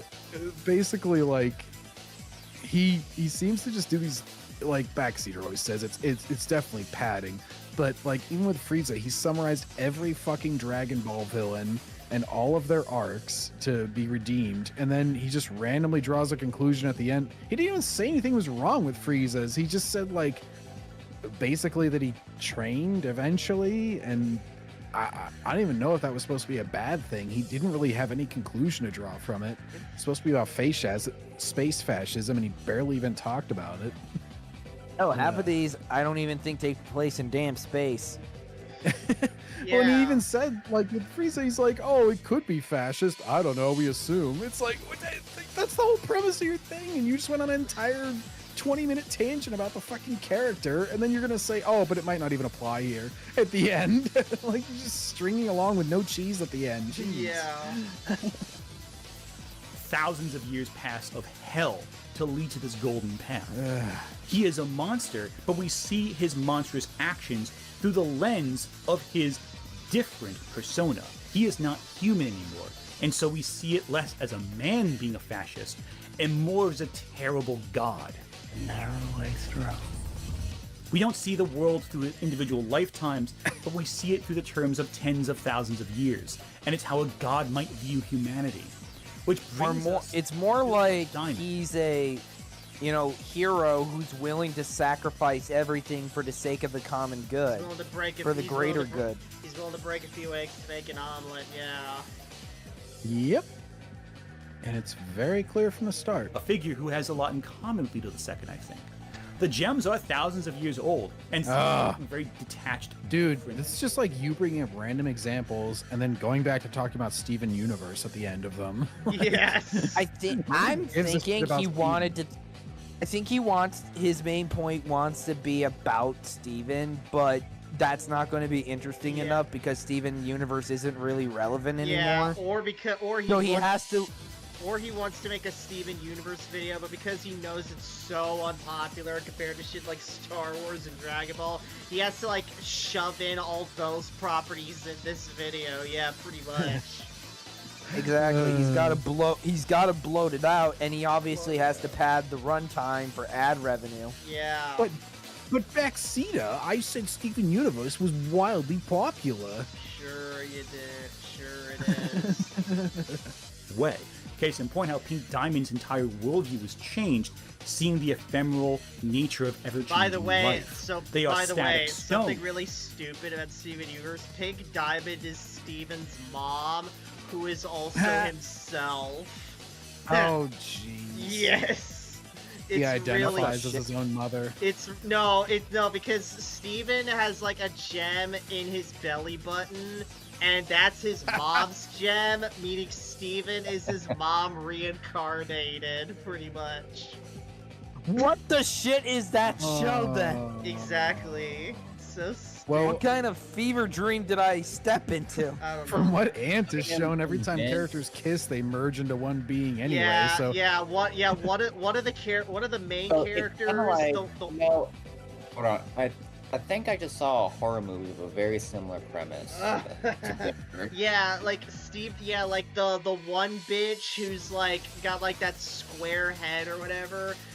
Garnet. Yeah, she's basically two people fused. In fact, she's the two people we saw in that lesbian wedding. So when lesbians kiss, they become one lesbian. Interesting. Yes. Also, what was Steven Universe mean? What did Steven Universe mean by this? Also,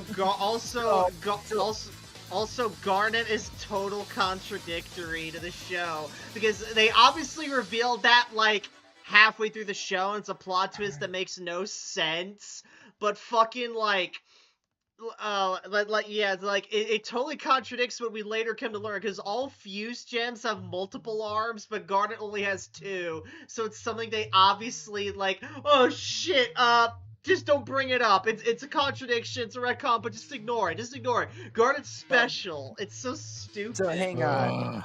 If we're going with the 2 lesbians become 1 lesbian logic, so if I was to cut one in half with like a lightsaber, would that be considered a divorce? Well, let's be honest. They're going to get a divorce anyway, because even though they're one being, they're still going to find a way to beat each other. That is true. They just start punching themselves. There thinks that is an unfunny joke. Look it up. The statistics of lesbian divorces are real high. Also, Steven Universe rips off anime a lot. Like, oh jeez. Yeah, it's like they literally have Garnet like trading, and she's like throwing her arms real fast, and she's going like ah.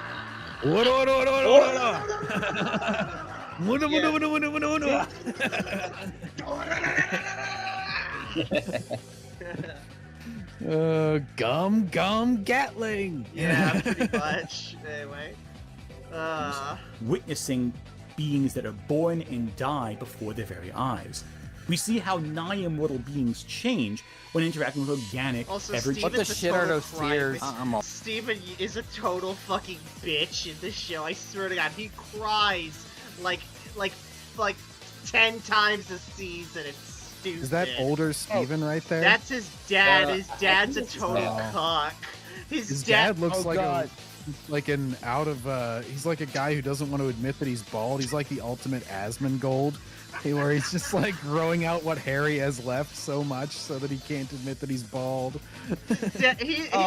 His dad lost everything in the fucking divorce, so literally, so Steven's mom, Pink Diamond, obviously got reborn as him, and now Steven has to live with like Garnet, Amethyst, and Pearl, who are like Pink Diamond's like 3 lesbian wives or something. So he lives in there. They live in like this beachside mansion with Steven's pet pink lion and shit. And it's like it's so stupid. His dad literally lost everything. He doesn't even have a house. He sleeps in his car, even though he owns a car wash and he can easily sleep there. It's so stupid. His dad's a total cuck. Ugh. Is the creator of Steven Universe a lesbian herself? Yeah, oh, you better believe she is, John. Wow, I wonder why she writes all the fucking characters as lesbians. Yeah. Oh my What god. I understand, Rebecca Sugar is, in their words, bisexual. Oh yeah, that's right. She's bisexual because she's married to the black guy. Yeah. Yeah. By the way, speaking of the black guy, he's one of the show's writers too. He's also the creator of the Cartoon Network show OKKO. I forgot the rest. OKKO. He's the creator of that. And on top, I only remember that one because it had a Sonic the Hedgehog crossover. Yeah, they also crossed over with Captain Planet in that show. But anyway, he's a hero. Yeah. Gonna take pollution down to zero. But yeah, and the black guy is also one of only 2 male voice actors on the cast. Like literally, 2 male voice actors. They're not even professional voice actors. They just work at the office where the show is Nepotism. made. The rest are all female, and some of them are like, and a lot of them are bad. Like, okay, so you got Ashley Birch, and she's talented, but I'm not gonna sit here and say that she didn't get into the industry, like, just on her talent. No, she got into the industry because she piggybacked off, like, her scumbag brother. You got Mary McGlynn, and yeah, she's a good singer, but she's a horrible voice actress. I don't care if she's married to Steve Blum. And then Your mic's going crazy. Oh, okay, but yeah, it's because I'm yelling a lot. So you got, and then you also got fucking Jinx Monsoon, and the drag queen was in it. I think Nicki Minaj was in an episode. Oh, jeez. Look, you're not seeing Nicki Minaj. There's no value in her being in a movie. So. Yeah. It's so stupid. It's so stupid. It's one giant shit show. I have a really good video detailing how bad it all is. Well, 2, yeah, but fuck it. Oh my god, it's so bad. Awfully sorry. Oh, I know how hard it is to move on when you've lost someone. You do? The conflict of Steven Universe isn't. Damn, he's gonna fuck that goddess. Yeah. Anyways. Versus Revolution. It's gonna take a ladder and a lot of determination. Yeah. What was that? It's gonna take a ladder and a lot of determination. Yeah, that bitch in the middle. That bitch with the 3 eyes. She's a lesbian couple. Oh Jesus! Of course. Yeah. Versus Christ. Stagnation versus change. You shouldn't have to show that to kids. Don't show this show to kids. No. Look, there shouldn't be that many lesbians unless it's a porno, all right? Yeah. Fuck. It makes sense that the stagnant and those ones aren't hot enough to be in that sort of movie, so, Yeah. would begin to change. That change is revolution. It isn't just Steven Universe doing what Sailor Moon did with Steve All is That. straight up. Oh look, actual sexy women. Yeah. Also, Steven straight up becomes God in that show. Like, it's not even funny. He literally, like, whenever he's in trouble, he literally gets like a new fucking power. He starts off like with a shield, like his gem is able to like a shield. It starts off only being able to project in front of him, but then it turns into like a bubble dome eventually. And then he gets the ability to fly. Then he gets like super strength and durability or whatever the fuck. Then he gets then whenever he cries, his tears can bring the dead back to life. No, they copied that from the first Pokemon movie. Yeah. He's basically Jesus. It's not even funny. Oh, it's so bad. Guys, where she redeems half of them and then brutally kills the other half. And look, there's no way we can talk about this without addressing the elephant in the room. There's a famous review of Steven Universe that's got millions of views that affected the way we see it. The product of one Lily Orchard. Jerry P. Hey, 8.9 million views. I'm out. Oh, here we go. Here we go. Isn't Lily Orchard like his arch nemesis or something? Yeah, even though I'm standing right here, motherfucker. I think she's isn't she like one of the alphabet people and she hates them and that's why it's bad? He is transgender, yes. Oh. So yes. So Ant really takes that one seriously because he wants to be an ally to everybody. Yeah. I swore I was going to talk about Lily Orchard ever again. I really didn't want to even discuss that family ever again. But it's inevitable in this situation. Family? Lily Orchard's review of Steven apparently Universe completely Jerry's changed. Oh, you say you don't want to talk about her, I mean him, but you're talking about him? Yeah, apparently Jerry Pete's brother, who he raped, apparently, like, really hates Ant. Damn. Yeah, yes, Nice. Jerry Pete raped his sister, yeah. Holy These shit. writers are not fascist sympathizers. Rebecca Sugar, George Lucas. What? Okay. Alright. Why is... Okay, whatever. The way we look at it. Pinning Rebecca Sugar That's as a fascist there she sympathizer. is! Rebecca Sugar, who, by the way, is a Jewish person, being aligned with... And also apparently freaking mental if she wrote a show also, like Steven Universe. Being Jewish doesn't mean you can't be fascist. Like, Like, being a Jewish and a Nazi might be a little oxymoronic, but there's nothing stopping the Jews in Israel from becoming fascist at, like, the drop of a hat. Come on, Ant. Stupid idiot. See, with a certain fascist overlord that tried to persecute their people. That's not cool. In fact, that's really screwed up. When discussing fiction, it is Ant sometimes is probably tempting to one of them compare motherfuckers fiction. who thinks, like, racial minorities can do no wrong. It's like, Here we go. Jews can't be fascist. Here we go. No fascists to real fascists, but the comparison is not one-to-one. And you can't say a creator is a sympathizer for fascists for depicting fascists. That's not how it works. Honestly, in the entire time that I have seen people hate on George Lucas unjustifiably, I have never seen a single person say that George Lucas is a Nazi sympathizer or anything like that because of the Empire. I don't know what he's on about. It's like, also, it's like, just because they depict them in their stories doesn't mean they're sympathizers. So it's like, yes, thanks, Ant. Thanks for stating the fucking obvious. Yeah, thanks for stating no shit we've all come to realize. Jackass. I depicted Bender would destroying say, a planet. yeah, no crap. I depicted someone destroying a planet in my story. I don't endorse planet destruction, though. Yeah. Wow, thanks for saying that. Otherwise, I would have assumed that you did. Yeah. That certain romance writers will write romances involving fascists and the people that are subjugated by them. Oh, And Jesus. those are problematic and do indicate real-life sympathies that the author may have for these people. To see humanity in the very Why word. would they indicate that? Only an idiot would think that indicates that. Yeah. And there is some sort of forbidden romance angle. I mean, you are talking to a person who is an idiot, so... Yeah. Yeah, I just like to call it out every time I, hear him say something, just to further cement the point. The idea of fascists being human. But that's not what Rebecca Sugar does. Well, they are human, Ant. I hate to tell you. Like, they are human beings. Yeah. They're just human beings that are evil, which is possible. Like, people who want to chop kids' dicks off and shit, those are evil as well. Yeah. Ow! Ayo! Ba-dum. And if you're going to criticize that story, you have to frame it from the correct context. So you're allowed to critique it only from the perspective that Ant allows, Yes. Yeah, this is the not classic. from an actual, not from like an actual objective standpoint. Right. Yeah, it's the John Campea stance of like, oh, I also hate this thing, but you're not hating on it for the right reasons. Allow me to correct you and tell you how you're allowed to criticize this. Or High CHD does the same exact thing. Because I've covered him a lot on my channel.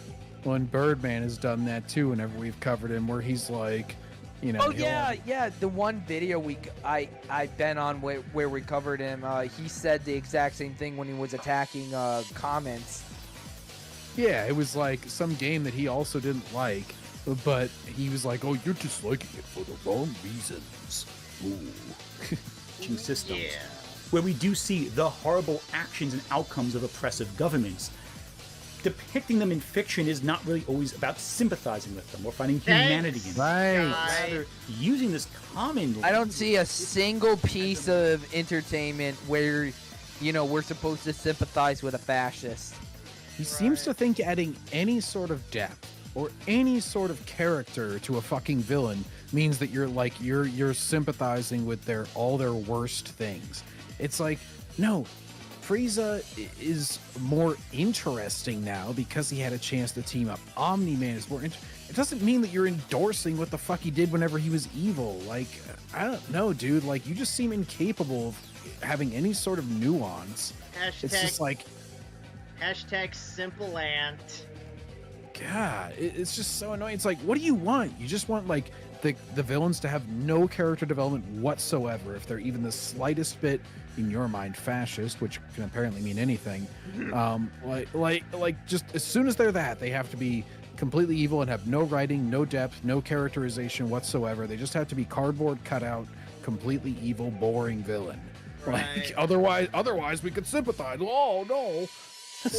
Like, God forbid a character like Starscream have some personality.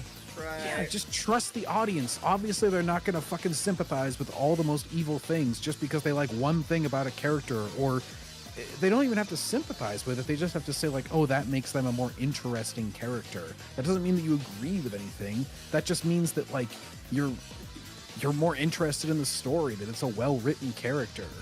Yep. Means to explore harmful ideas that cause their own destruction. You have to frame it from the right way. You have to look at it from the right way. Because if you don't, what you end up doing is ignoring the real message about humanity. The real message about humanity, aka the message that I want you to say always. Yes. And I just want you to repeat this. He wants an army of echo chambers. Wow, who knew Ant was such a fascist? I know. He's like, you must propagate the message, or else you are a fascist. Yeah.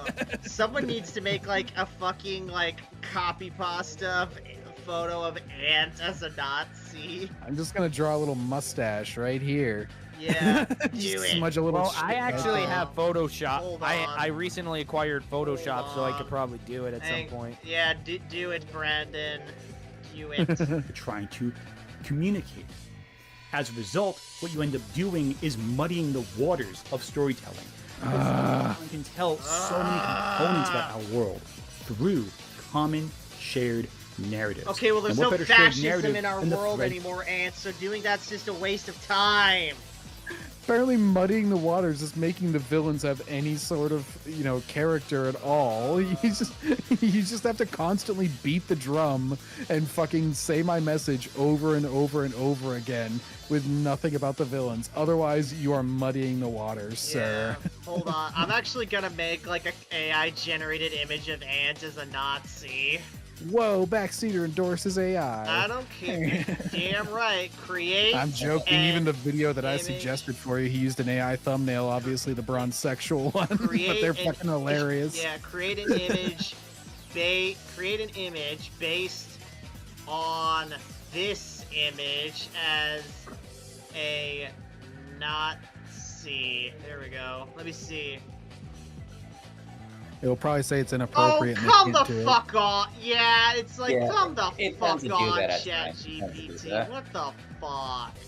It'll treat it the same as like making the image pornographic or something. They're like, that's inappropriate. I can't make that. Fucking bullshit.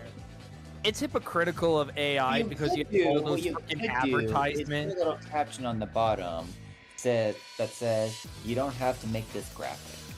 Damn it! Whatever. Anyway, next. My day is fucking ruined now. Anyway. It's history. But literally what it does is muddy the water, changing the focus of the story so it's away from the obvious message. Kicking out two of the Backseat Boys didn't ruin my day, but not being able to make an AI-generated image did. Yes. Anyway. The worst possible takes possible. To put it simply, because we're going to expand on it later, if Steven likes someone, then there are a million excuses and that wasn't so bad's further actions. But if Steven doesn't like someone, they just... So that's obviously a dude, right? Nobody would ever try to pretend this is a woman. That's Jerry Pete. That's Jerry Pete, what he sounds like, yeah. Mm-hmm. To choke. This would be an interesting character flaw if it weren't for the fact that the show is using this metric to determine who the sympathetic and irredeemable characters are. So Jasper and Kevin are terrible, but the consistently worse Diamonds, Lars, Ronaldo, Lapis, and Andy are sympathetic. Consistently worse. And that's tough to really do. You can't do that in narratives without, unfortunately, diving into some messy territory. The idea of the redemption of the fascist is one that's complicated, but you have to ask yourself, are we redeeming them because it's a good story, or are we redeeming them because it tells us something about our humanity? The idea that we're all secretly fascists, guys. I mean, either one of those would be a valid reason if it's written well. I don't know why it matters which one of those. Like, yeah, you can be about the person who's watching, or it could be about, like, the character themselves. I don't know. Every fascist regime in history has fallen. Inevitably, they have... Every regime, you can take out the fascist out of that and just say every regime in history has fallen. Like, literally, governments get overturned all the time. Even the fucking Roman Empire that lasted 2,000 years or whatever fell eventually.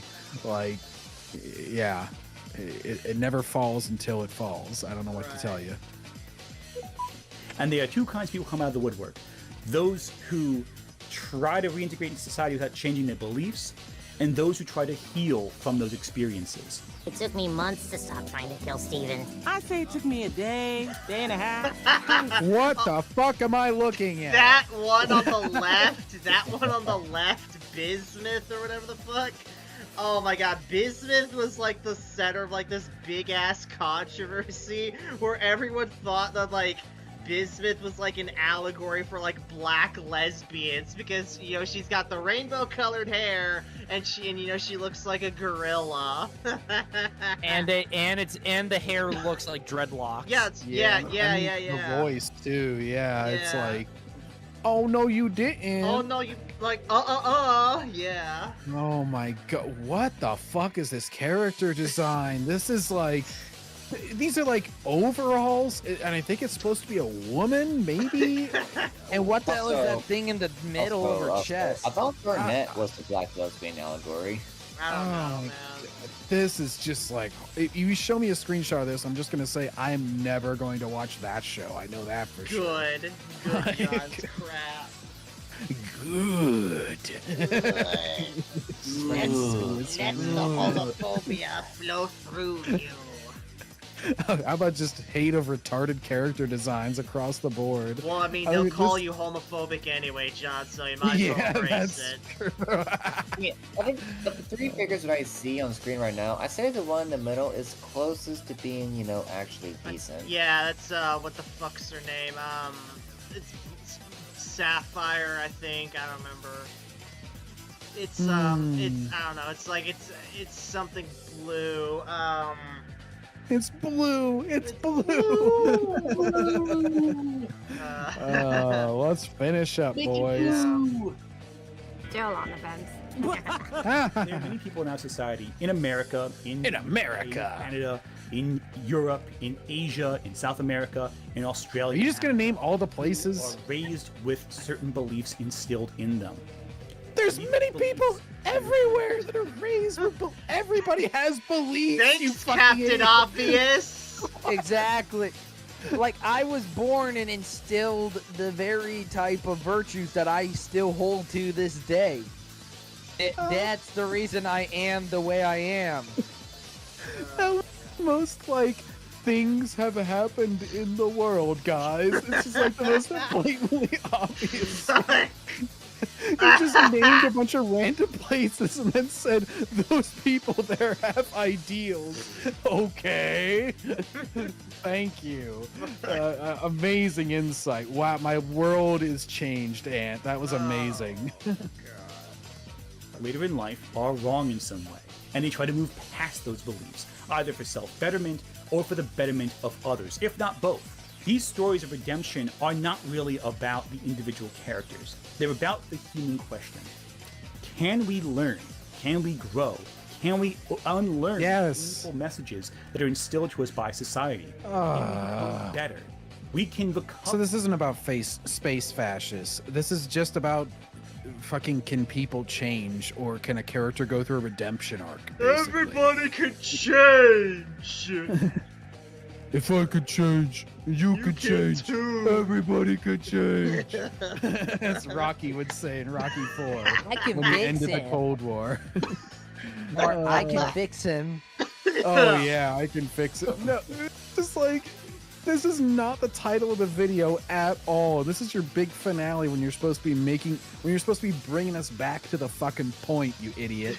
Like, you just expanded the title of the video from space fascists to can just any character have a redemption arc, or like basically explaining redemption arcs in general. Oh my god. It's a Honestly, classic Ant, like, even then, if we're going by that logic, no, not every character can have a redemption arc, because there are some characters that are just not written with that idea. Yeah, Spite from Sentinel Comics, he's dead, so he can't really go through one anyway, and they've actually kept him dead. They haven't, well, I mean, unless you count him becoming an agent of Gloomweaver, him getting resurrected, but personally I don't. I consider him still dead, but whatever. It's like, Spite, he is never getting a redemption, plain and simple. And even the boomers who still work at Sentinel Comics know that, no. They'll get the Dragon Balls and give him his redemption arc whenever they revive him, just like Frieza. Oh wait, he didn't get a redemption arc, and yet Ant still talked about him for 50 minutes. Yeah. People can become better if we only give them the chance to do so. Some people, sure. Yeah, that's bullshit, by the way. What? Oh God, what is he showing? That's bullshit. Here? No, it's if we Connect give people the Star chance, Wars. chances are they may stab us in the back. Like, not every person is going to redeem themselves if we give them the chance. Chances are they'll stab you in the back and just go on doing what they want. Wow. Once they just Look at all those idiots. Oh, hang on. Put it simply, because we're going to expand on it later, if Steven likes someone, then there are a million excuses and that wasn't so bad's for their actions. But if Steven doesn't like someone, they deserve to choke. This would be an interesting character flaw if it weren't for the fact that the show is using this metric to determine who the sympathetic and irredeemable characters are. So Jasper and Kevin are terrible, but the consistently worse Diamonds, Lars, Ronaldo, Lapis, and Andy are... Well, they have worse character design, so Yeah. I'd say yes, they should stay Also, evil. Jerry Pete may be a fucking retard, but he is absolutely 100% correct when he says this crap. Yeah, if it's kind of like Star Wars theory. If an idiot is Broken on your clock side, is right twice a day, yeah. yeah, and just take the support. It's always good to have more support for a good idea, even if it's coming from a fucking idiot. Oh my god. Exactly. Come on, it's John. kind of like last whenever the piece- heroes team up with fucking Frieza. It's like, yeah, you're still evil, but Last I'll take your 5 support. seconds. Let's go, John. Oh, you still want to watch his? Pathetic. Yeah.